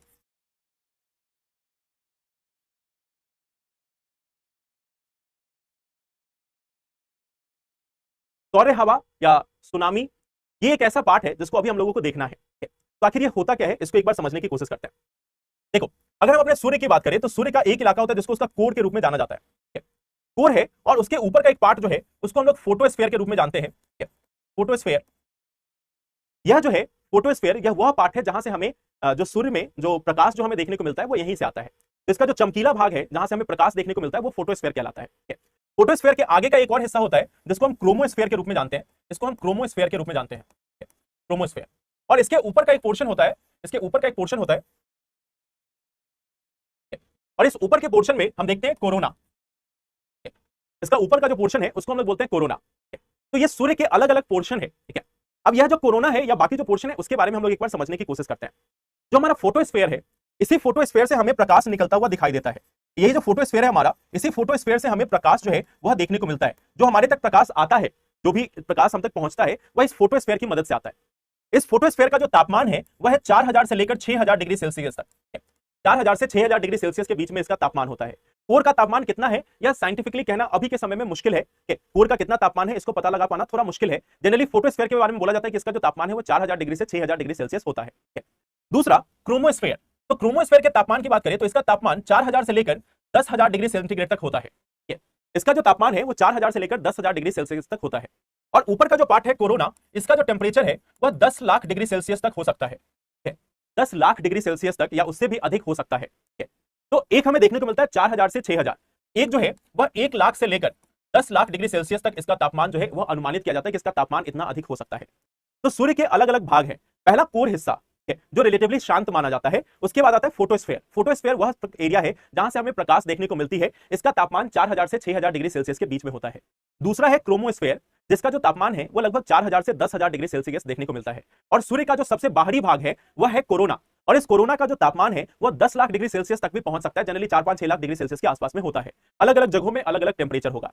तो सूर्य का तापमान, सबसे पहली बात यह है कि एक बराबर पूरे जगह पे नहीं है। सूर्य का तापमान जो है वो जगह के अनुसार भिन्न है। अगर हम इसके डायमीटर की बात करें तो लगभग 1.4 मिलियन किलोमीटर ये इसका डायमीटर है। इसका जो डायमीटर है, डायमीटर जो है वह 1.4 मिलियन किलोमीटर है। पृथ्वी जो है, पृथ्वी की तुलना में कई आप बोल सकते हो कितने 100 गुना से भी अधिक। पृथ्वी का जो डायमीटर है वो 12000 है, उसको 10 से मल्टीप्लाई करो 1,20,000, और फिर 10 से मल्टीप्लाई करो यानी 100 गुना भी जाओ तो भी नहीं पुरता। तो 100 गुना से भी अधिक बड़ा साइज है सूर्य का। हमारे पृथ्वी के 100 गुने से भी अधिक बड़ा साइज है इस सूर्य का। तो अगर हम सूर्य की बात करें तो ये इसके 3 भाग हो गए, फोटोस्फीयर, क्रोमोस्फीयर और कोरोना। इसका तापमान अलग अलग है। अब आपके मन में ये सवाल जरूर आना चाहिए कि जो बाहरी भाग है, बाहरी भाग जो है कोरोना, कोरोना का तापमान इतना अधिक क्यों है? यह जो कोरोना है, यह जो कोरोना है, इसका तापमान इतना अधिक क्यों है? इसके टेम्परेचर की वजह क्या है? इसका जो तापमान है वह इतना अधिक क्यों है, लाखों डिग्री सेल्सियस में क्यों है? अब यह है कि आखिर इसके पीछे वजह क्या है? इसके पीछे वजह है प्लाज्मा। प्लाज्मा, वही प्लाज्मा जिसके बारे में हम लोगों ने पहले भी पढ़ा था, या शायद नहीं, प्लाज्मा के बारे में अभी तक आप लोगों ने पढ़ा नहीं है। प्लाज्मा क्या होती है इसको हम लोग एक बार समझने की कोशिश करते हैं। प्लाज्मा जो है वो हमारे किसी भी पदार्थ की एक ऐसी अवस्था होती है, किसी भी पदार्थ की एक ऐसी अवस्था होती है जिसमें वह गैस के रूप में होता है, लेकिन गैस जो है वह आवेशित अवस्था में होता है, यानी गैस जो है वह चार्ज स्टेट में होगा। यहां पे जो गैस है वह होगा, लेकिन यह आवेश वाले में होगा, यह जो है वह आवेशित होगा। आवेशित, आवेशित का मतलब होता है चार्ज, चार्ज। तो ये गैस की स्थिति है, गैस की अवस्था है, लेकिन यह चार्ज गैस की अवस्था है, और इस चार्ज गैस की अवस्था को हम प्लाज्मा के रूप में जानते हैं, जिसको हम प्लाज्मा स्टेट ऑफ मैटर बोलते हैं। तो सूर्य का जो कोरोना है उसमें हमें प्लाज्मा अवस्था देखने को मिलती है, पदार्थ की प्लाज्मा जो है वह देखने को मिलता है, और इस प्लाज्मा का जो टेम्परेचर है वो बहुत ही हाई होता है। इस प्लाज्मा का जो टेम्परेचर है वो बहुत ही हाई होता है, इस प्लाज्मा का जो टेम्परेचर है वो बहुत ही हाई होता है, और इसके कारण हमें कोरोना का तापमान अधिक देखने को मिलता है। तो यहाँ पे जो पदार्थ है, यहाँ पे जो गैस है, गैस जो है वह प्लाज्मा अवस्था में या आवेशित अवस्था में रहता है, आवेशित अवस्था में रहता है।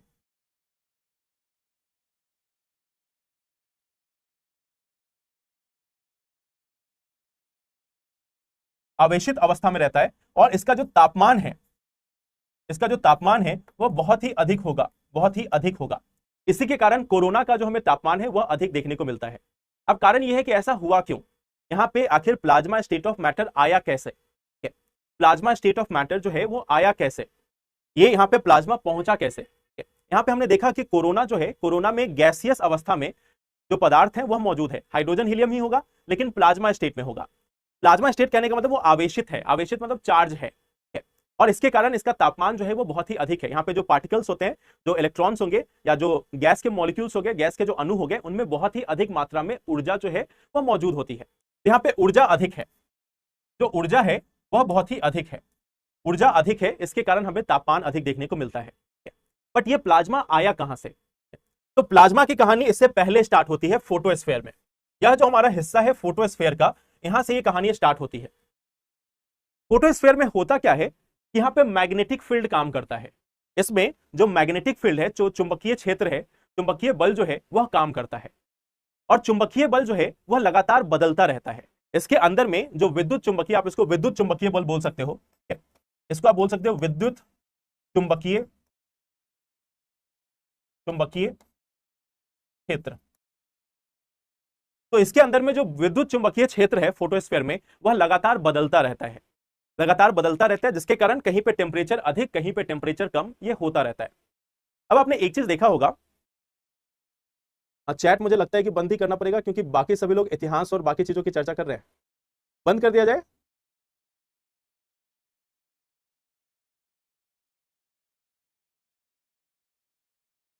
ग्रहण के समय क्यों दिखाई देता है वो अभी मैं आपको बताता हूं।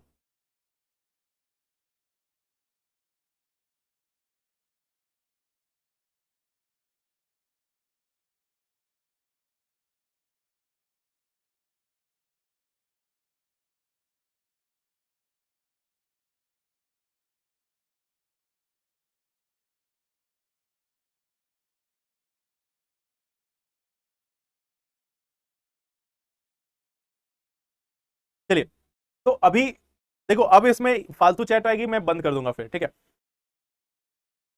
चलिए, जिनका भी बर्थडे है सभी को हैप्पी बर्थडे। बट अभी पहले हम लोग पढ़ लेते हैं। देखो, यहां पे थोड़ा सा ध्यान से समझना, यह जो हमारा फोटोस्फेयर है इसमें मौजूद होते हैं, देखो, और सन जो है, जो हमारा सूर्य है, उसमें क्या मौजूद है, उसमें हाइड्रोजन और हीलियम मौजूद है। हाइड्रोजन और हीलियम जो है, अगर वह चार्ज की अवस्था में आते हैं, यानी आवेश उसमें मौजूद होगा, तो आवेश मौजूद करने से क्या होगा, आवेश मौजूद होने से फर्क यह पड़ेगा कि कई बार कुछ जगहों पे तापमान अधिक होगा, कुछ जगहों पे तापमान कम हो जाएगा। अब आपने पृथ्वी पर एक चीज देखा होगा कि तापमान में अगर फेरबदल होता है, तापमान में अगर फेरबदल होता है तो चक्रवात की स्थिति उत्पन्न होती है। तापमान में अगर फेरबदल होता है तो साइक्लोन यानी कि चक्रवात की स्थिति उत्पन्न होती है। तो ठीक वैसे ही यह जो सूर्य का जो फोटोस्फेयर है, सूर्य का जो फोटोस्फेयर है, जब उसमें चक्रवात जैसी स्थिति उत्पन्न होगी तो क्या होगा, यहां पे जो मौजूद गैसेज है, यहां पे जो मौजूद गैसेज है, वह चक्रवात की स्थिति में बहुत ही अधिक ऊर्जा लेकर बाहर की ओर निकलते हैं, या चक्रवात की स्थिति में बाहर की ओर निकलते हैं। और जब ये बाहर की ओर निकलेंगे, इनके अंदर में ऊर्जा इतनी अधिक होती है, और जब ये 5000 6000 डिग्री सेल्सियस पे हैं, 10,000 डिग्री सेल्सियस से पास कर रहे हैं, और उसमें भी चक्रवात जैसी स्थिति उत्पन्न हुई जिसमें भीषण मात्रा में ऊर्जा जो है इनको मिली, तो यह प्लाज्मा के स्टेट में पहुंच जाते हैं। प्लाज्मा के स्टेट में पहुंचने के बाद अब इनके अंदर में इलेक्ट्रॉन की जो हेराफेरी है, इलेक्ट्रॉन की जो अदला बदली है, वह इतनी तीव्र होगी कि वह एक प्लाज्मा स्टेट में पहुंचेंगे और यह प्लाज्मा स्टेट पूरे कोरोना का निर्माण करता है। इस प्लाज्मा स्टेट में इलेक्ट्रॉन्स का इतना हेरफेर, इतना एक्सचेंज होता है कि इसका तापमान बढ़ता ही चला जाता है और तापमान बढ़कर लाखों डिग्री सेल्सियस तक पहुंच जाता है। तो इसकी वजह स्टार्ट फोटोस्फीयर से होती है। फोटोस्फीयर में चक्रवात की स्थिति उत्पन्न होती है। चक्रवात की स्थिति उत्पन्न होने के पीछे कारण क्या है? तापमान में अंतर। तापमान में अंतर क्यों आया? तापमान में अंतर आया विद्युत चुंबकीय क्षेत्र के फेरबदल से। तो सबसे पहला हमारा स्टेप क्या हुआ कि जो हमारा इलेक्ट्रोमैग्नेटिक फील्ड है, यानी कि विद्युत चुंबकीय क्षेत्र है, इसमें बदलाव आ रहा है। यह जो है वो बदलाव कर रहा है। इसके बदलाव के कारण तापमान में अंतर हुआ। इसके बदलाव के कारण तापमान में अंतर हुआ। तापमान में अंतर होने के कारण फिर इसका अगला स्टेज क्या आया? तापमान में अंतर होने के कारण चक्रवात जैसी स्थिति जो है वह उत्पन्न हुई। इस चक्रवात से क्या हुआ? गैस जो है वह बाहर की ओर निकला। गैस बाहर की ओर निकला। गैस जो है वह बाहर की ओर निकला। और जब यह निकल रहा है तो इसके अंदर में ऊर्जा इतनी अधिक है, यह प्लाज्मा स्टेट में तब्दील हो जाता है। यह प्लाज्मा के स्टेट में तब्दील हो जाता है। और प्लाज्मा के स्टेट में जैसे ही तब्दील हुआ, एक बार रिएक्शन बस स्टार्ट हो गया, बाकी तो ये लोग खुद ही उसको सस्टेन कर लेते हैं। इसका तापमान बढ़ता चला जाता है और 4000 डिग्री सेंटीग्रेड या 6000 डिग्री सेंटीग्रेड से शुरू होकर इसका तापमान लाखों डिग्री सेंटीग्रेड में पहुंच जाता है सन के बाहरी एटमॉस्फेयर में आते आते। यानी सन का जो वातावरण है, सन का जो बाहरी हिस्सा है कोरोना का, वहां तक आते आते यह पूरी तरह से आयोनाइज हो जाते हैं। पूरी तरीके से इनमें जो आवेश है वह मौजूद हो जाता है। आवेशित गैस बहुत अधिक ऊर्जा का स्रोत होते हैं और यही आवेशित गैस जो है वह चमकना स्टार्ट करते हैं। तो आपने देखा होगा कि कई बार क्या होता है, जब सूर्य ग्रहण होता है, मान लो सूर्य है और सूर्य को चारों ओर से चंद्रमा ने घेर लिया है। सूर्य को चारों ओर से चंद्रमा ने घेर लिया है। इसके बाद भी आपको साइड साइड में एक ग्लो दिखता है। इस पे वो कलर उतना अच्छा आ नहीं रहा है, जस्ट 1 सेकेंड। देखो, सूर्य को चंद्रमा ने घेर लिया है चारों तरफ से। सूर्य को चंद्रमा ने घेर लिया है, बट इसके बाद भी आपको सूर्य के चारों ओर एक ग्लो जो है वह दिखता है। एक ग्लो जो है वह दिखता है। तो यह ग्लो क्या है? यह बेसिकली यही कोरोना है, जिस कोरोना में प्लाज्मा के रूप में गैसेज मौजूद है। तो जब पूर्ण चंद्रग्रहण भी लगता है, फिर भी आपको सूर्य के अराउंड जो हैलो दिखाई देता है। जैसे आपने टीवी वगैरह में देखा होगा कि जब किसी भगवान की प्रतिमा को दिखाते हैं या भगवान की मूर्त को दिखाते हैं, तो उनके पीछे एक चमकता हुआ एक चक्र जो है वो लगा होता है। तो उनकी जो हैलो होती है, उनके पीछे से जो वो चमक होती है वो दिखाई देती है। तो ठीक वैसे ही जब जब सूर्य ग्रहण लगता है, तो आपको सूर्य के चारों ओर भी यह एक प्रकाश जो है वो दिखाई देता है। तो यह प्रकाश जो है वो कोरोना की वजह से दिखाई देता है। कोरोना जो कि इसका बाहरी मंडल है, सबसे बाहरी मंडल है, जिसमें प्लाज्मा के स्टेट में मैटर मौजूद होता है, प्लाज्मा की अवस्था में पदार्थ मौजूद होता है, जिसका तापमान कई गुना अधिक होता है, वही हमारा कोरोना है। अब एक चीज और समझना, हम लोग एक टॉपिक पे आ रहे थे और उस टॉपिक का नाम था सौर्य हवा, सौर्य वायु या सौर्य हवा। तो आखिर ये है क्या? अभी हमने देखा कि सूर्य का जो बाहरी हिस्सा है, जिसको हम कोरोना बोलते हैं, इस कोरोना में क्या मौजूद है? इस कोरोना में मौजूद है गैस। और वह भी ऐसी वैसी गैस नहीं, यह एक ऐसी गैस है जो आवेशित है। यह एक ऐसी गैस है जो आवेशित है। एक ऐसी गैस जो आवेशित अवस्था में है, यानी प्लाज्मा अवस्था में है। तो जब हम सौर्य हवा की बात करते हैं, तो आखिर ये होता क्या है? यही जो आवेशित गैस है, जब तापमान या जब ऊर्जा बहुत ही अधिक होगी, जब तापमान या ऊर्जा बहुत ही अधिक होगी, तब यही गैस जो है वह सूर्य से बाहर की ओर निकलेगी। सूर्य का जो बाहरी मंडल है, जो बाह्य मंडल है, उससे बाहर की ओर अग्रसर होगी। पूरे सोलर सिस्टम में यह फैलना स्टार्ट होगी और इसी को हम सौर्य वायु के रूप में जानते हैं। तो सौर्य वायु क्या है? बेसिकली यह आवेशित गैस है। यह जो है वह आवेशित गैस है। यह आवेशित गैस जो सूर्य से बाहर निकल रही है, जो सूर्य से बाहर निकल रही है,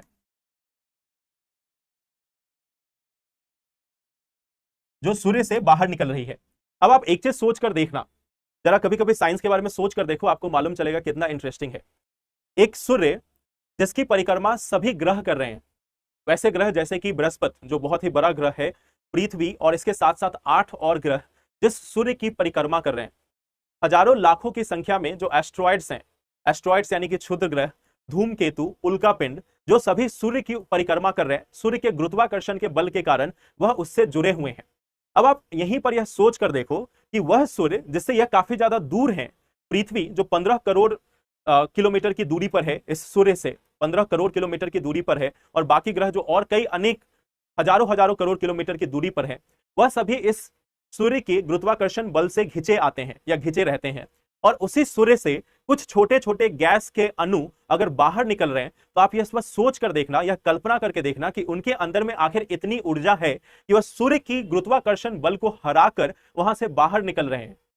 तो जब हम सौर्य वायु की बात करते हैं, जब हम सौर्य हवाओं की बात करते हैं, तो बस आप ये कल्पना करके सोचना कि उसके अंदर में कितनी ऊर्जा है कि वह सूर्य की जो गुरुत्वाकर्षण बल है उसको हराकर वहां से बाहर निकलने की कोशिश कर रहा है। आप अपनी पूरी क्षमता से किसी बॉल को कितना भी ऊपर फेंको, वह अल्टीमेटली नीचे गिरती है, क्योंकि पृथ्वी की गुरुत्वाकर्षण बल उस बॉल को आपसे, आपकी जो फोर्स है, आपकी जो पूरी ऊर्जा है, या आप जो मशीन्स लगाते हो उसकी पूरी ऊर्जा है, उससे कई गुना अधिक ऊर्जा है पृथ्वी के गुरुत्वाकर्षण बल की। और पृथ्वी से जो 100 गुना भी अधिक बड़ा है, 100 गुना से भी अधिक बड़ा सूर्य है, जिसकी डेंसिटी बहुत ही अधिक है, जिसका घनत्व बहुत ही अधिक है, जिसका गुरुत्वाकर्षण बल पृथ्वी की तुलना में हजारों गुना अधिक है, उस सूर्य से कुछ गैस के अणु बाहर अगर निकल रहे हैं, तो आप उसके ऊर्जा की कल्पना कर सकते हैं कि उसके अंदर में कितनी ऊर्जा होगी, जो सूर्य के गुरुत्वाकर्षण बल को हराकर वहां से बाहर निकल रहा है। तो हमारे जितने भी रॉकेट्स हैं, जितने भी मिसाइल्स हैं, उन सभी से कई गुना अधिक स्पीड पे ये बाहर निकल रहे हैं, उनसे कई गुना अधिक ऊर्जा के साथ ये बाहर निकल रहे हैं। तो जब हम सौर्य वायु की बात करते हैं, तो यह वो आवेशित गैसेज है जो सूर्य से हमेशा बाहर की ओर निकल रहे हैं, तो इसे हम सूर्य वायु कहते हैं। अब इसमें एक और चीज आती है जिसको हम बोलते हैं कोरोनल मास इजेक्शन। इसमें एक और चीज आती है जिसको हम बोलते हैं कोरोनल मास इजेक्शन, ठीक है। सौर्य पवन हमने देखा, इसके बाद हमें एक और चीज देखना है जो जो कहलाती है कोरोनल मास इजेक्शन। एक सेकंड रुक जाओ। देखो, ये हमारा सूर्य का एक फोटो है, ये हमारा सन का एक फोटो है। अब आपने देखा होगा कि यहां पे कुछ काले धब्बे जो है वो आपको नजर आ रहे हैं। ये जो काले धब्बे आपको यहां पे नजर आ रहे हैं, ये जो ब्लैक स्पॉट्स आपको नजर आ रहे हैं, यहां पे आपको काले धब्बे नजर आ रहे होंगे। तो आखिर ये काले धब्बे हैं क्या? ये जो सूर्य के ऊपर जो सन स्पॉट बोला जाता है, जो काले धब्बे हैं, सूर्य के ऊपर जो काले धब्बे आपको दिख रहे हैं, आखिर ये है क्या? ये जो काले धब्बे या सन स्पॉट जो है, सौर्य धब्बे या काले स्पॉट या काले धब्बे, ये आखिर है क्या? इसको एक बार समझने की कोशिश करते हैं, फिर हम लोग कोरोनल मास इजेक्शन और बाकी चीजों को भी पढ़ेंगे। तो देखो, ये जो हमारे ब्लैक स्पॉट्स हैं वो क्या है उसको समझते हैं। हमने बात किया था फोटोस्फीयर के बारे में। फोटोस्फीयर के बारे में, फोटोस्फीयर वो हिस्सा है जो हमें नजर आता है, जो प्रकाश हमें देखने को मिलता है वो फोटोस्फीयर से देखने को मिलता है। अब यह जो फोटोस्फीयर है, इसी के अंदर में यह काले धब्बे हमें नजर आते हैं। तो यह क्या है? यह बेसिकली ठंडे प्रदेश है, ठंडे प्रदेश। सूर्य के ऊपर कुछ ठंडे जगह पाई जाती हैं, सूर्य के अंदर में, सूर्य के फोटोस्फीयर में कुछ ठंडी जगह पाई जाती है। वह ठंडी जगह क्या है उसको हम लोग समझते हैं। बेसिकली सूर्य के आप फोटोस्फीयर की बात करो तो यहां पे औसत जो तापमान है वो 6000 डिग्री सेंटीग्रेड है, जो औसत तापमान है वो 6000 डिग्री सेंटीग्रेड है। बट कई बार ऐसा हमें देखने को मिलता है कि इस पूरे सूर्य में कुछ जगहों पे हमें ये स्पॉट देखने को मिलते हैं जो काले नजर आते हैं। तो आखिर ये है क्या? यहां पे भी विद्युत चुंबकीय बल के कारण, विद्युत चुंबकीय क्षेत्रों के प्रभाव के कारण यहां पे जो तापमान है वो कम हो गया है। तो जो ठंडे प्रदेश होते हैं, ठंडे प्रदेश में जो तापमान है वह लगभग 4000 डिग्री सेंटीग्रेड होता है। सूर्य के अंदर में जो ठंडे प्रदेश हैं उसका तापमान 4000 डिग्री सेंटीग्रेड के आसपास में होता है, और उसके अगल बगल में जो तापमान है वो 6000 डिग्री सेंटीग्रेड है। तो मतलब अब यहां पे तापमान में अंतर है, यहां पे तापमान में अंतर है। अब ये देखो, अब क्या होगा यहां पे कि मान लो नॉर्मली क्या है, नॉर्मली थोड़ा बहुत अंतर पड़ता रहता है, थोड़ा बहुत कभी चक्रवात की स्थिति उत्पन्न होती रहती है, थोड़ी बहुत चक्रवात की स्थिति उत्पन्न होती रहती है। बट अगर ये सन स्पॉट का साइज बहुत ही बड़ा है, सन स्पॉट का साइज पृथ्वी की तुलना में भी कई गुना बड़ा हो सकता है। जो बड़े सन स्पॉट्स हैं उनकी जो डायमीटर है वो लाख किलोमीटर के आसपास में हो सकती है। पृथ्वी का जो डायमीटर है वो 12800 किलोमीटर है। जो सूर्य के ऊपर में यह जो ब्लैक स्पॉट नजर आ रहे हैं, कुछ की जो लंबाई है वो 1 लाख किलोमीटर से भी अधिक की हो सकती है। इसमें कुछ की लंबाई 1 लाख किलोमीटर से भी अधिक की हो सकती है। पृथ्वी के एक छोर से दूसरे छोर की जो टोटल लंबाई है वह है 12800 किलोमीटर, और यहाँ पे ये जो छोटा सा स्पॉट आपको दिख रहा है, इसकी जो लंबाई चौड़ाई है वो 1 लाख किलोमीटर तक की भी हो सकती है। और ऐसे अगर सन स्पॉट का निर्माण होता है तो फिर आती है दूसरी समस्या। अगर बहुत ही बड़े सन स्पॉट का निर्माण हो गया, एक बहुत ही बड़े सन स्पॉट का निर्माण हो गया, बहुत ही बड़े सन स्पॉट का निर्माण हो गया, तो आती है दूसरी समस्या। यहाँ पे काला धब्बा काले पे तो दिखेगा नहीं, उसको उजला से मैं दिखा देता हूं। ये भले ही आपको उजला दिख रहा हो, बट आप मान के चलो ये सन स्पॉट है, इसको मान के चलो कि आप सन स्पॉट है। अगर ये काफी बड़ा हो गया तो फिर यहां पर दिक्कत क्या होगी। अब सोचो, आप एक इमेजिन करके चलो, आप सभी ने थोड़ा बहुत ज्योग्राफी पढ़ा है, आप सभी ने चक्रवात के बारे में पढ़ा है। अब आप इमेजिन करके देखो कि कोई जगह है जहां पे तापमान बहुत ही कम है और कुछ जगह है जहां पे तापमान बहुत ही अधिक है। एक चक्रवातीय स्थिति जो है वह उत्पन्न होगी, एक चक्रवात की जो स्थिति है वो वहां पे उत्पन्न हो सकती है कि एक जगह तापमान बहुत ही कम है, एक जगह तापमान जो है वो बहुत ही अधिक है। 2000 डिग्री सेंटीग्रेड का अंतर है। पृथ्वी पे 4-5 डिग्री सेल्सियस तापमान का अंतर हो जाए या 10 डिग्री सेल्सियस तापमान का अंतर हो जाए तो हमें सुपर साइक्लोन बनता हुआ दिखाई देता है। पृथ्वी पे 10 डिग्री सेंटीग्रेड का तापमान अंतर अगर देखने को मिल जाता है तो हमें सुपर साइक्लोन बनता हुआ दिखाई देता है। और यहां पर सोचो, यहां पे जो तापमान में अंतर है वो 2000 डिग्री सेंटीग्रेड का है और ऐसा एक बड़ा डिप्रेशन बन गया, एक ऐसा बड़ा डिप्रेशन बन गया, एक तरफ तापमान 4000 डिग्री सेल्सियस और उसके आसपास में तापमान 6000 डिग्री सेंटीग्रेड, तो 2000 डिग्री सेंटीग्रेड का अंतर। अब आप इसमें सोचकर देखो कि कैसा चक्रवात बन सकता है। और जब यह चक्रवात बनेगा, जब बहुत ही अधिक ऊर्जा जो है वो निष्कर्षित होगी, तब यहां से जो गैसेज निकलेंगी, तब यहां से जो गैसेज निकलेंगी उनकी संख्या, उनकी जो संख्या है वह इतनी अधिक होगी, तब यहां से जो संख्या होगी, तब जो यह आवेशित कण निकल रहे थे, यह जो आवेशित कण निकल रहे थे, यह जो आवेशित कण निकल रहे थे, आवेशित कण, इनकी जो मात्रा है, इनकी जो मात्रा है, इनकी मात्रा जो है वो बहुत ही अधिक होगी, तब इनकी मात्रा बहुत ही अधिक होगी। अब देखो, ये जो बाहरी पार्ट है उसको हम क्या बोलते हैं, कोरोना, और जब बहुत ही अधिक मात्रा में निकल रही है तो उसको बोलते हैं मास। तो इसका नाम पड़ता है कोरोनल मास इजेक्शन। हिंदी में भी कई बार ये आपको कोरोनल मास इजेक्शन के रूप में ही, बार ये आपको कोरोनल मास इजेक्शन के रूप में ही लिखा हुआ मिलता है कि कोरोना से बहुत ही अधिक मात्रा में जो आवेशित कण है वह बाहर की ओर निकलते हैं। तो कोरोनल मास इजेक्शन जो है वो बेसिकली है क्या, कि वैसे तो नॉर्मल सूर्य की हवा ही है, यह भी सौर्य पवन या सौर्य वायु है, यह भी एक प्रकार की सौर्य वायु है, सौर्य वायु है। लेकिन अंतर क्या है कि अब की बार जो सौर्य वायु निकली है उसकी जो मात्रा है वो बहुत ही अधिक है, उसकी मात्रा जो है वो बहुत ही अधिक है, और उस केस में हम कोरोनल मास इजेक्शन का नाम दे देते हैं। कई बार इससे भी बहुत ही अधिक मात्रा में हो तो उसको हम सौर्य सुनामी के रूप में भी जानते हैं। सौर्य सुनामी, सौर्य सुनामी, जब इसकी मात्रा बहुत ही अधिक हो, मींस सुनामी की तरह, जैसे हमारे यहां बाढ़ आती है तो बाढ़ का जो सबसे बड़ा रूप है उसको हम सुनामी के रूप में जानते हैं। तो कोई बहुत बड़ा चक्रवात अगर इस सूरज के अंदर बना है तो उस केस में जब और भी अधिक मात्रा में जो आवेशित कण है वो बाहर की ओर निकलेंगे तो उसको हम सौर्य सुनामी का नाम देते हैं। तो पहले आती है सौर्य हवा या सौर्य पवन, फिर आता है कोरोनल मास इजेक्शन, जब बहुत अधिक मात्रा में आवेशित कण सूर्य से बाहर की ओर निकल रहे हो, और फिर आती है सौर्य सुनामी। सौर्य सुनामी जब बहुत ही अधिक मात्रा में, बहुत ही प्रचंड मात्रा में जब यह आवेशित कण बाहर की ओर निकलेंगे तो सौर्य सुनामी होगी। और जब सौर्य सुनामी होगी तो पृथ्वी के आसपास के जितने कृत्रिम उपग्रह हैं वो सभी नष्ट होते जाएंगे। हमारे आसपास के जो कृत्रिम ग्रह हैं वो नष्ट होते जाएंगे, क्योंकि बहुत ही अधिक मात्रा में ऊर्जा जो है वह सूर्य से बाहर की ओर निकलती है। तो ये होती है सूर्य से बाहर निकलने वाली आवेशित कण या ऊर्जा। एक तो हमें लाइट है जो सन से लगातार मिलती है, बट उस लाइट के अलावा यह आवेशित कण जो है उनका पूरे ब्रह्मांड में विस्तार हो रहा है, वो पूरे ब्रह्मांड में फैल रही है। आई होप आपको यह क्लियर होगा। यही तो सौर्य पवन या सोलर स्टॉर्म जिसको बोलते हैं, सूर्य चक्रवात।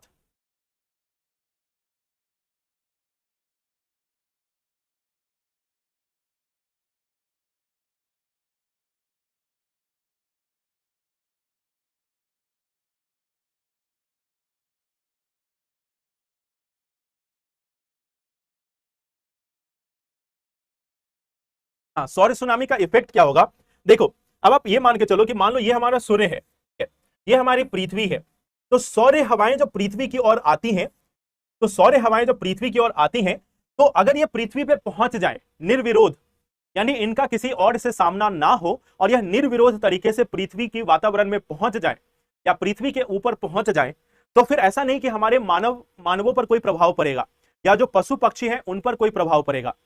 ऐसा नहीं कि जब ये सौर्य सुनामी या सौर्य चक्रवात या कोरोनल मास इजेक्शन अगर ये पृथ्वी तक पहुंच जाती है, मानकर चलते हैं कि ये पहुंच जाती है, तो ऐसा नहीं कि ये मानवों को प्रभावित करेगी या पशु पक्षियों को प्रभावित करेगी या जीवन के किसी और अवस्था को प्रभावित करेगी। ऐसा नहीं है, ये पूरी पृथ्वी को ही नष्ट कर देगी। ये पूरी पृथ्वी पे जो वातावरण है उस वातावरण को ही नष्ट कर देगी, जिंदगी का कोई निशान ही नहीं रहेगा। तो ऐसा नहीं कि मानवों के लिए कोई बीमारी पैदा करेगी या मानवों के लिए कोई परेशानी खड़ी करेगी, ऐसा नहीं है। ये वातावरण को ही जलाकर खत्म कर देगी, वातावरण को ही जलाकर खत्म कर देगी, पूरे को आयोनाइज कर देगी, प्लाज्मा अवस्था में ले जाएगी।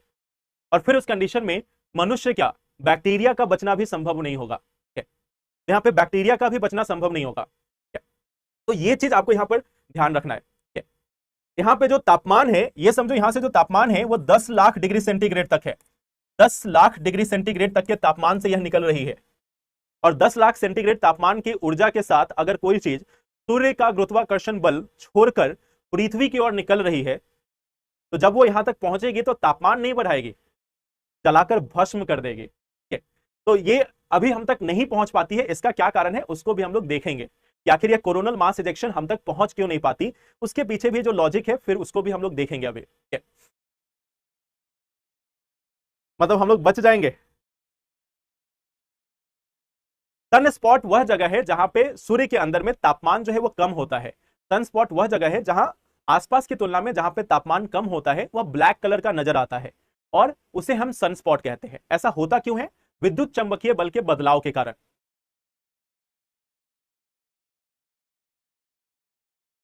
देखो ये सिंपल सी बात क्या है कि सूर्य में हमें देखने को मिला कि एक कोरोना होता है, बाहरी भाग। उस बाहरी भाग में जो आवेशित कण है वह कई बार उनके अंदर के ऊर्जा इतनी अधिक होती है, कई बार उनकी ऊर्जा अधिक होती है तो वह बाहर की ओर निकलते हैं, सूर्य की जो गुरुत्वाकर्षण बल है उसको छोड़कर बाहर की ओर निकलते हैं। और जब ये बाहर की ओर निकलते हैं तो इसको हम सौर्य वायु के रूप में जानते हैं, इसको हम सौर्य वायु के रूप में जानते हैं। जब यही बहुत ही अधिक मात्रा में हो तो उसको हम कोरोनल मास इजेक्शन के रूप में जानते हैं। तो फिर हम उसको कोरोनल मास इजेक्शन के रूप में जानते हैं, कोरोनल मास इजेक्शन के रूप में जानते हैं। और जब यही जो है वह प्रचंड मात्रा में हो, प्रचंड मात्रा में हो, तो फिर हम उसको सौर्य सुनामी के रूप में जान सकते हैं। इसको आप कई बार सौर्य चक्रवात के रूप में भी जान सकते हो। सौर्य चक्रवात जो है उसके रूप में भी इस कोरोनल मास इजेक्शन को जान सकते हो जब मात्रा अधिक हो गई हो। तो सौर्य वायु, सौर्य चक्रवात या कई बार सौर्य सुनामी। तो अभी तक जनरली जो हम फेस करते हैं वो है सौर्य वायु और सौर्य चक्रवात। सौर्य वायु और सौर्य चक्रवात परस्पर पृथ्वी के पास पहुंचती रहती है बट वो पृथ्वी के अंदर नहीं आ पाती। उसके भी कारण है, क्या कारण है उसको हम लोग आगे देखेंगे। चलिए तो अब थोड़ा इसके आगे आते हैं। ये हमारा पहला चैप्टर था, वो था यूनिवर्स का। देखो यूनिवर्स में जो हमें एग्जाम के हिसाब से देखना था उसमें हमने क्या देखा कि ब्रह्मांड क्या होता है। सबसे पहले हमने देखा कि यह यूनिवर्स जो है वो क्या है। सबसे पहले हमने ये देखा कि ये क्या है, ब्रह्मांड क्या है, ये हमने देखा। उसके बाद हमने देखा कि इसमें जो आकाश गंगाएं होती है वह क्या है, आकाश गंगा क्या है। इसके बाद हमने देखा तारों के बारे में, तारा क्या है, ग्रह क्या है, क्षुद्र ग्रह क्या है। हमने बौना ग्रह जो है उसके बारे में भी देखा, बौना ग्रह जो है उसके बारे में भी देखा। इसके साथ साथ हमने देखा धूमकेतु के बारे में, धूमकेतु के बारे में। इसके साथ हमने देखा उल्का पिंड के बारे में,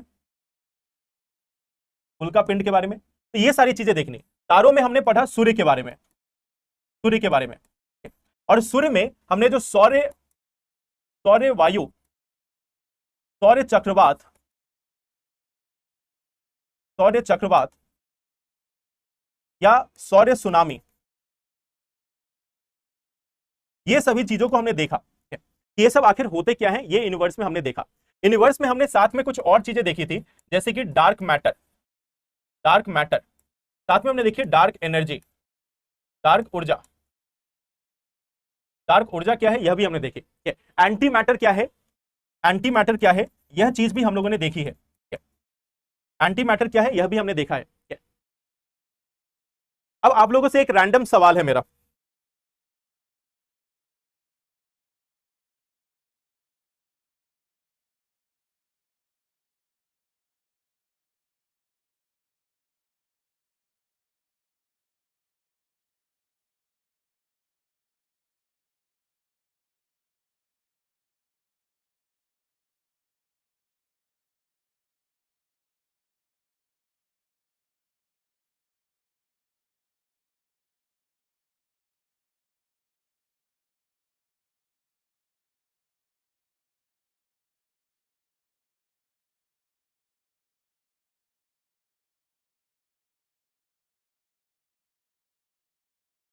देखो सवाल ये है कि हम लोगों ने ये देखा कि हमारे आसपास में डार्क मैटर, एंटी मैटर और डार्क ऊर्जा, यह तीनों चीजें पाई जाती हैं, जिसके बारे में मैंने आपको पिछले कक्षा में पढ़ाया भी था। तो मेरा सवाल यह है कि इसमें से कितनी ऐसी चीजें हैं जिसको मौजूदा प्रौद्योगिकी से लेकर, यानी कि हम मौजूदा जो टेक्नोलॉजी है इसकी मदद से, इसमें से कितने ऐसे पदार्थ हैं या कितनी ऐसी चीजें हैं, पदार्थ ऊर्जा भी, कौन सी ऐसी चीज है जिसका हम कितने, इसमें से कितनी ऐसी चीजें हैं जिसका हम पता लगा सकते हैं, इसमें से कितनी ऐसी चीजें हैं जिसका हम पता लगा सकते हैं, केवल एक, केवल दो, सभी तीन या कोई नहीं, कौन सी ऐसी इसमें से वस्तुएं हैं, कितनी वस्तुएं ऐसी है जिसका हम मौजूदा टेक्नोलॉजी के हेल्प से मालूम कर सकते हैं कि हाँ ये यहां पे मौजूद है, या उसके साथ हम इंटरेक्ट कर सकते हैं, उसको हम जानने की कोशिश कर सकते हैं, ऐसे कितनी चीजें हैं।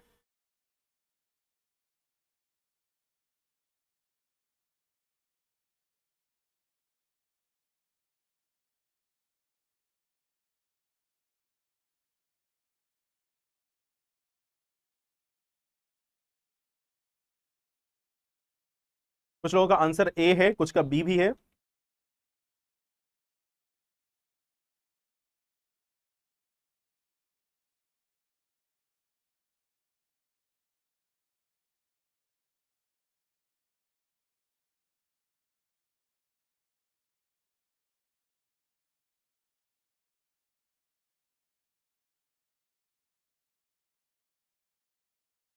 ओनली डार्क एनर्जी को पता कर सकते हैं।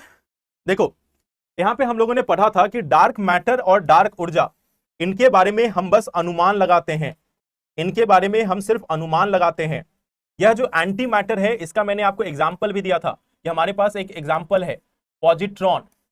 पॉजिट्रॉन जो है वह एक एग्जाम्पल है, पॉजिट्रॉन जो है वह एक एग्जाम्पल है, जिसमें हमने देखा भी था कि इसका जो है वो हम पता कर सकते हैं कि पॉजिट्रॉन है, पॉजिट्रॉन के मास के बारे में भी हम जानते हैं।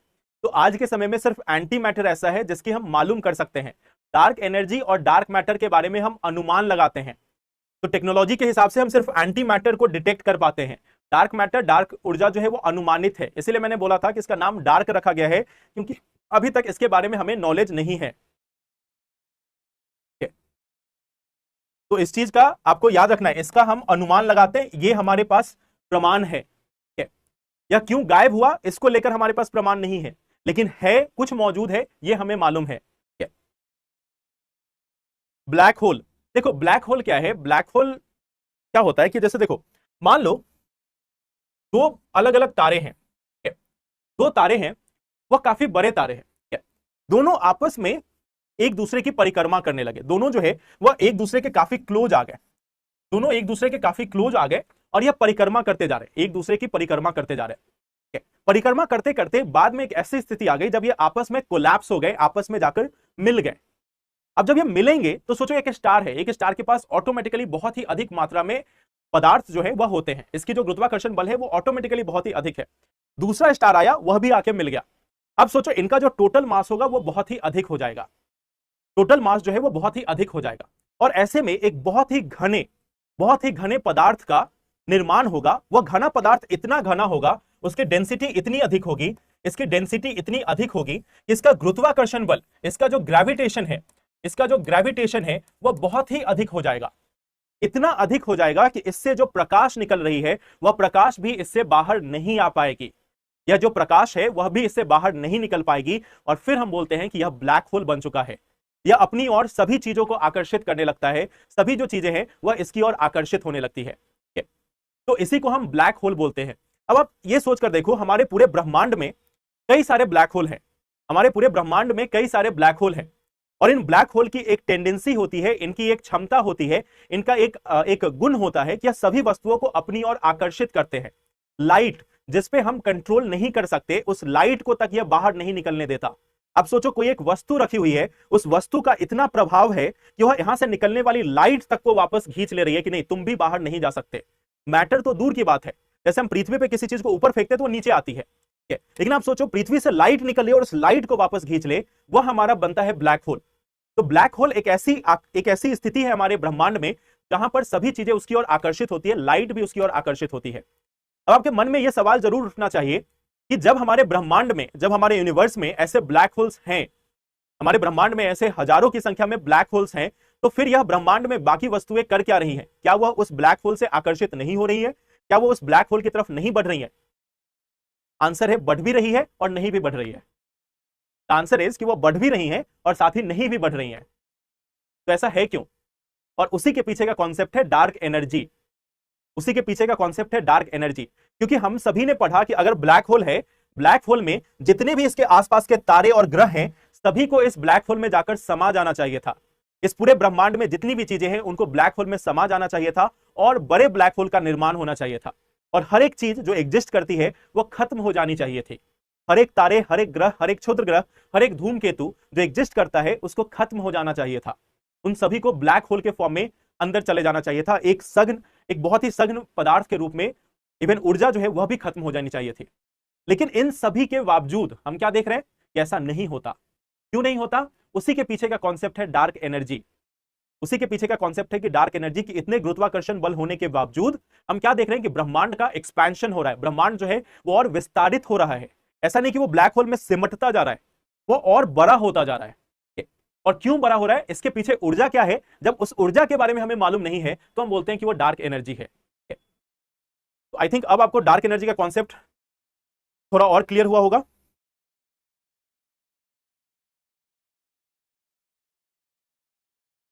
ब्लैक होल गैलेक्सी के सेंटर में होता है। ब्लैक होल बाकी जगहों पे भी होता है, जरूरी नहीं कि सिर्फ सेंटर में हो, और भी जगहों पे हो सकता है।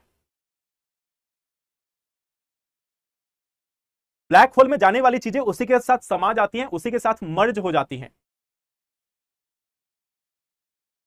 डार्क मैटर, देखो डार्क मैटर के बारे में हम लोगों ने डिफाइन किया था कि एक ऐसी चीज है जो किसी भी वस्तु से इंटरैक्ट नहीं कर रही है, यानी किसी से भी उसका कोई लेना देना नहीं है, बट वो हमारे पूरे यूनिवर्स में एक डिप्रेशन क्रिएट कर रही है। अपने वजन के कारण एक जो डिप्रेशन है वह क्रिएट कर रही है। डार्क मैटर एक अलग वस्तु है, उसको ब्लैक होल से कभी जोड़कर मत देखना। ब्लैक होल के बारे में हमें मालूम है, यह प्रकाश को अवशोषित कर लेती है, प्रकाश को भी सोख लेती है, लाइट को भी एब्जॉर्ब कर लेती है। लेकिन एक दूसरी वस्तु भी है ब्रह्मांड में ब्लैक होल के अलावा, जिसमें बहुत ही अधिक मास है, बहुत ही अधिक वजन है, बहुत ही अधिक द्रव्यमान है, लेकिन वह प्रकाश को अवशोषित नहीं करती। वह प्रकाश के जो पथ है उसको सिर्फ भटका देती है, उसको सिर्फ अलग कर देती है, उसको सिर्फ मोड़ देती है। जो लाइट के जो पाथ है उसको मोड़ देती है, लेकिन उसको अवशोषित नहीं करती, ना ही उसको एक तरीके से खत्म करती है। उसके आसपास में कोई और मैटर है तो उसको भी वो खत्म नहीं करती, बस उस पर प्रभाव डालती है। तो वो है हमारा डार्क मैटर। इस पूरे ब्रह्मांड के कुल द्रव्यमान के लिए 80% द्रव्यमान के लिए कुछ ऐसी वस्तुएं हैं जो जिम्मेदार हैं। वो कौन सी वस्तुएं हैं उसका हम अभी तक पता नहीं लगा पाए हैं, क्योंकि वह ना तो किसी मैटर से इंटरैक्ट कर रही है, ना ही किसी एनर्जी से इंटरैक्ट कर रही है। और हम जितना भी हमारा फिजिक्स है, चाहे वो क्वांटम फिजिक्स हो या कोई भी फिजिक्स हो, वह सभी मैटर और एनर्जी के इंटरैक्शन पर निर्भर है। या तो मैटर से कोई इंटरैक्ट कर ले या एनर्जी से इंटरैक्ट कर ले। लेकिन हमारे ब्रह्मांड में कुछ ऐसी वस्तुएं हैं जो ना तो मैटर से इंटरैक्ट कर रही हैं और ना ही एनर्जी से इंटरैक्ट कर रही हैं। तो हमें तो मालूम ही नहीं कि वो है कहां पे, बस वो है। और 80% जो द्रव्यमान है वो उन्हीं से आ रहा है, उसी को हम डार्क मैटर बोलते हैं। आई थिंक आपको क्लियर है अब।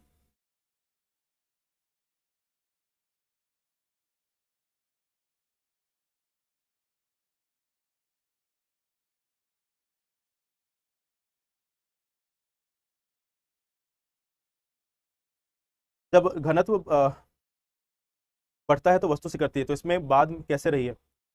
प्लाज्मा जो है, प्लाज्मा देखो, प्लाज्मा अवस्था को है। प्लाज्मा वो ब्लड वाला प्लाज्मा मत समझना। ये जो प्लाज्मा है वो स्टेट ऑफ मैटर है। यानी कि जैसे पदार्थ की 3 अवस्था आपने पढ़ी है कि एक अवस्था होती है सॉलिड, एक होती है लिक्विड और एक होती है गैस, यानी कि ठोस, तरल और गैसीय अवस्था। 3 अवस्थाएं आपने पढ़ी है, ठोस, तरल और गैसीय अवस्था। तो ठीक वैसे ही एक चौथी अवस्था है जिसको प्लाज्मा अवस्था कहा जाता है।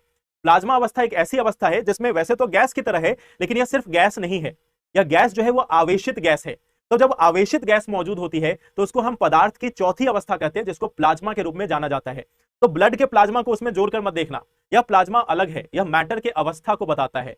वहां पे जो प्लाज्मा है वह एक वस्तु का नाम दिया गया है। प्लाज्मा एक लिक्विड है जो हमारे ब्लड के अंदर होता है, वो प्लाज्मा अलग है, वो बायोलॉजी का प्लाज्मा है। यह प्लाज्मा अलग है, यह फिजिक्स का प्लाज्मा है, यह यूनिवर्स का प्लाज्मा स्टेट है, या केमिस्ट्री का है। एक प्लाज्मा है जो स्टेट ऑफ मैटर है, एक जो प्लाज्मा है वो मैटर की अवस्था है, स्टेट ऑफ मैटर, यानी कि पदार्थ की अवस्था, पदार्थ की अवस्था। और एक प्लाज्मा है जो आपका ब्लड का पार्ट है, यानी रक्त का हिस्सा, रक्त का हिस्सा दोनों अलग है। यह दोनों जो है वो अलग है, they are not same, not same, दोनों अलग है। दोनों जो प्लाज्मा है वो अलग है, इसको आप याद रखना। यह द्रवीय प्लाज्मा है, यह द्रवीय है, यह तरल अवस्था में पाई जाती है। हाँ, प्लाज्मा जो है वो बहुत ही गर्म है। एंटी मैटर की अगर हम लोग बात करें, देखो कितने स्पॉट साइकिल कर चुके हैं, देखो उसको हम आते हैं, वो 11 साल का साइकिल होता है, अभी एक्टिव फेज चल रहा है। अगर हम लोग बात करें तो एंटी मैटर, एक बात हुई थी कि एंटी मैटर क्या है। देखो एंटी मैटर क्या है कि जितना भी मैटर है, जितना भी मैटर है, जो भी पदार्थ है, उसका एक विपरीत पदार्थ होता है। जैसे हम बोलते हैं ना, एक नेचर का सिंपल कॉन्सेप्ट क्या दिया गया है कि नेचर में हर एक चीज जो है ना वो सिमेट्री में एग्जिस्ट करती है। मतलब कोई अगर एक चीज है तो उसके विपरीत दूसरी चीज मौजूद है। ये एक सिमेट्री थ्योरी है जो दी जाती है फिजिक्स में। सिमेट्री थ्योरी में जैसे आपने देखा कि एक केंद्रीय बल है तो उसका अपोजिट अपकेंद्रीय बल है। जैसे न्यूटन का आपने देखा ना, to each action there is equal and opposite reaction. हर एक कार्य की एक प्रतिक्रिया होती है, हर एक क्रिया की एक प्रतिक्रिया होती है। तो ठीक वैसे ही मैटर के रिस्पेक्ट में बोला गया कि हर एक मैटर जो है उसका एक एंटी मैटर होगा। और एंटी मैटर किस रूप में होगा कि मान लो जैसे कि इलेक्ट्रॉन है, तो इलेक्ट्रॉन के ऊपर में एक ऋणात्मक आवेश है, तो उसी की जगह दूसरा एक है जिसको हम नाम देते हैं पॉजिट्रॉन का। प्रोटॉन नहीं, प्रोटॉन जो है वो अलग है। या इलेक्ट्रॉन और पॉजिट्रॉन, इनका जो मास है, इनका जो द्रव्यमान है वह बराबर है, इनका जो मास है वह बराबर है, लेकिन यह नेगेटिव है यानी कि ऋणात्मक आवेश है, और इसमें पॉजिटिव होगा यानी कि धनात्मक आवेश होगा। एक पॉजिटिव एक नेगेटिव, दोनों का मास सेम है, तो इसको हम एंटी मैटर बोलते हैं। अब पॉजिट्रॉन को हम अलग कर सकते हैं, पॉजिट्रॉन को हम आसानी से पहचान सकते हैं।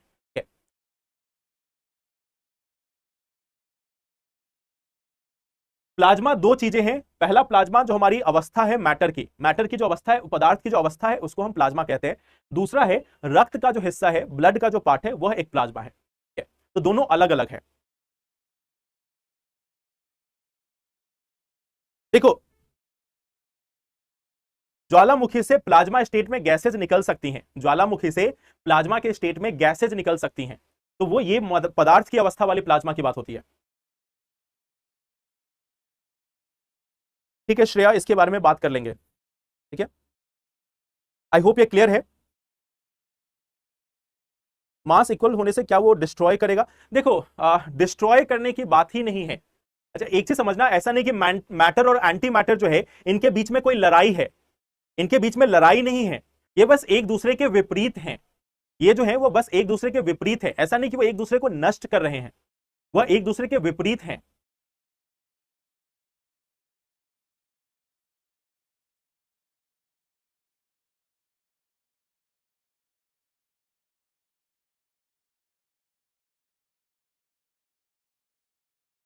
सन में एक प्लाज्मा बनता है, कैसे बनता है? देखो सन में जो प्लाज्मा बनता है उसका कारण यह है कि हम लोगों ने देखा था कि फोटोस्फेयर है, सन के अंदर में हमने देखा था कि एक फोटोस्फेयर है।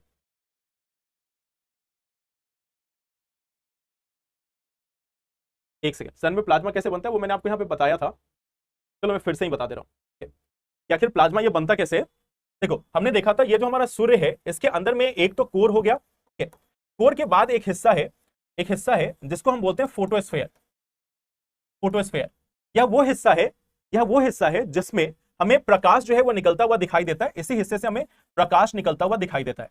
अब इसके अंदर में इलेक्ट्रोमैग्नेटिक फील्ड यानी कि विद्युत चुंबकीय क्षेत्र के बदलाव के कारण समय समय पर चक्रवात जैसी स्थिति जो है वो उत्पन्न होती रही है, और यहां से भारी मात्रा में ऊर्जा लेकर जो गैसेज हैं वो बाहर की ओर निकलती हैं। यही गैसेज जब बाहर में निकलती गई तो यह बाहर में जाकर एक सूर्य का वातावरण बनाती गई, सूर्य के चारों ओर एक वातावरण बनाती गई गैस की। यही से वो गैसेज बाहर की ओर निकली फोटोस्फेयर से। फोटोस्फेयर से निकली क्यों? क्योंकि चक्रवातीय स्थिति जो है वह उत्पन्न हो रही थी टेम्परेचर डिफरेंस के कारण। टेम्परेचर डिफरेंस क्यों हुआ? क्योंकि इलेक्ट्रोमैग्नेटिक फील्ड जो है वह मौजूद था, और इलेक्ट्रोमैग्नेटिक फील्ड लगातार बदल रहा था। और इसके बदलने के पीछे की अवस्था क्या है, या पीछे का कारण क्या है? इसके पीछे का कारण है परमाणु संलयन। इसके कोर में परमाणु संलयन हो रहा था, इसके कोर में न्यूक्लियर फ्यूजन हो रहा था, तो वहां से ऊर्जा मिलती गई। ऊर्जा के बदलाव के कारण, ऊर्जा के बदलते रूप के कारण हमें क्या देखने को मिला? यहां जो विद्युत चुंबकीय क्षेत्र है उसमें भी बदलाव आया, और इस विद्युत चुंबकीय क्षेत्र के बदलाव के कारण चक्रवातीय स्थिति उत्पन्न होती रही। इस चक्रवातीय स्थिति के कारण जो गैसेज है वो बाहर की ओर निकली और बाहर में आकर यह सूर्य के चारों ओर एक वातावरण बनाती गई। अब यह जो चक्रवात में जो गैस निकली थी वह बहुत ही ऊर्जा से निकली थी और आवेशित होकर निकली थी। आवेशित मतलब वो चार्ज होकर निकली थी। तो यहां पर जब वो पहुंची, इनके अंदर में जो तापमान था वो अधिक था, इनकी ऊर्जा अधिक थी, इनकी जो ऊर्जा थी वह भी अधिक थी, और इनके अंदर में जो आवेश था वह भी मौजूद था। तो ये तीनों चीजें मिलकर इन्होंने एक स्टेट ऑफ मैटर बनाया और उस स्टेट ऑफ मैटर को हमने नाम दिया प्लाज्मा। यानी प्लाज्मा एक ऐसी अवस्था बन गई जहां पे तापमान बहुत ही अधिक है, इनके अंदर में ऊर्जा बहुत अधिक है और साथ ही साथ यह आवेशित भी है, इनके ऊपर आवेश है। और यह आवेशित गैस, यह जो है वो गैस है, यह जो आवेशित गैस है इसी को हमने नाम दिया प्लाज्मा। आई होप अब आपको क्लियर है।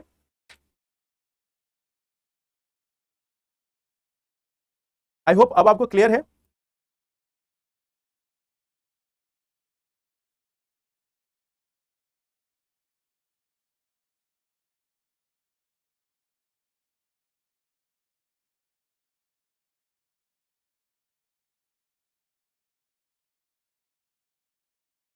चलिए, तो इससे आगे जो है हम लोग पढ़ेंगे इलेक्ट्रिसिटी के बारे में, मैग्नेटिज्म के बारे में, और साथ ही हम लोग केमिस्ट्री को स्टार्ट करेंगे अगले सेशन में।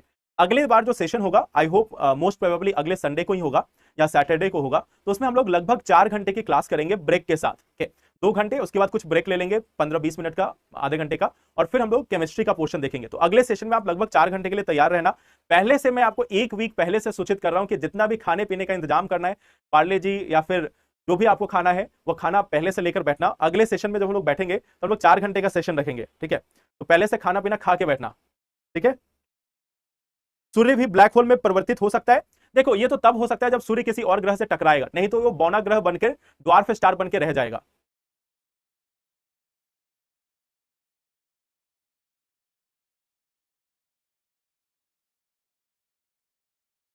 ठीक है, चलिए। वायुमंडलीय क्या क्वेश्चन था? वायुमंडलीय नदियां क्या होती है? देखो, एटमॉस्फेरिक रिवर्स क्या होती है ना, जो क्लाउड जो है ना, या फिर आप देखो जो एटमॉस्फेयर में जिसमें बहुत ज्यादा मॉइस्चर हो, जो हमारा वातावरण है जहां पे बहुत अधिक नमी हो, उसको वायुमंडलीय नदी कहा जाता है। एटमॉस्फेरिक रिवर्स मींस वह हवा की लहरें या वो हवाएं जो बहुत अधिक नमी लेके आती है। जैसे हमारे यहाँ मानसून विंड्स आती है ना, मानसून विंड्स जो आती है, साउथ वेस्ट मानसून विंड्स, तो उनको भी आप वायुमंडलीय नदी के रूप में कह सकते हो, जिसमें बहुत अधिक मात्रा में नमी हो।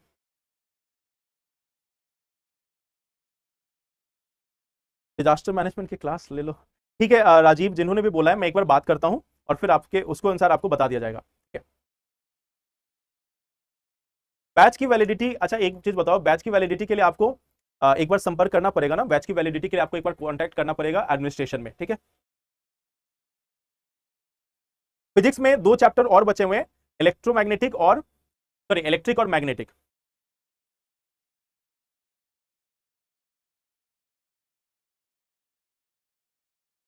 टकराने का लॉजिक नहीं समझ आया? न्यूज़पेपर लग दिया था। हिंदी इंग्लिश क्वालिफाइंग पेपर कब होगा ये मुझे नहीं मालूम, ठीक है? चलिए, तो फिर हम लोग मिलते हैं अगले सेशन में और बाकी चीजों को डिस्कस करते हैं। Thank you.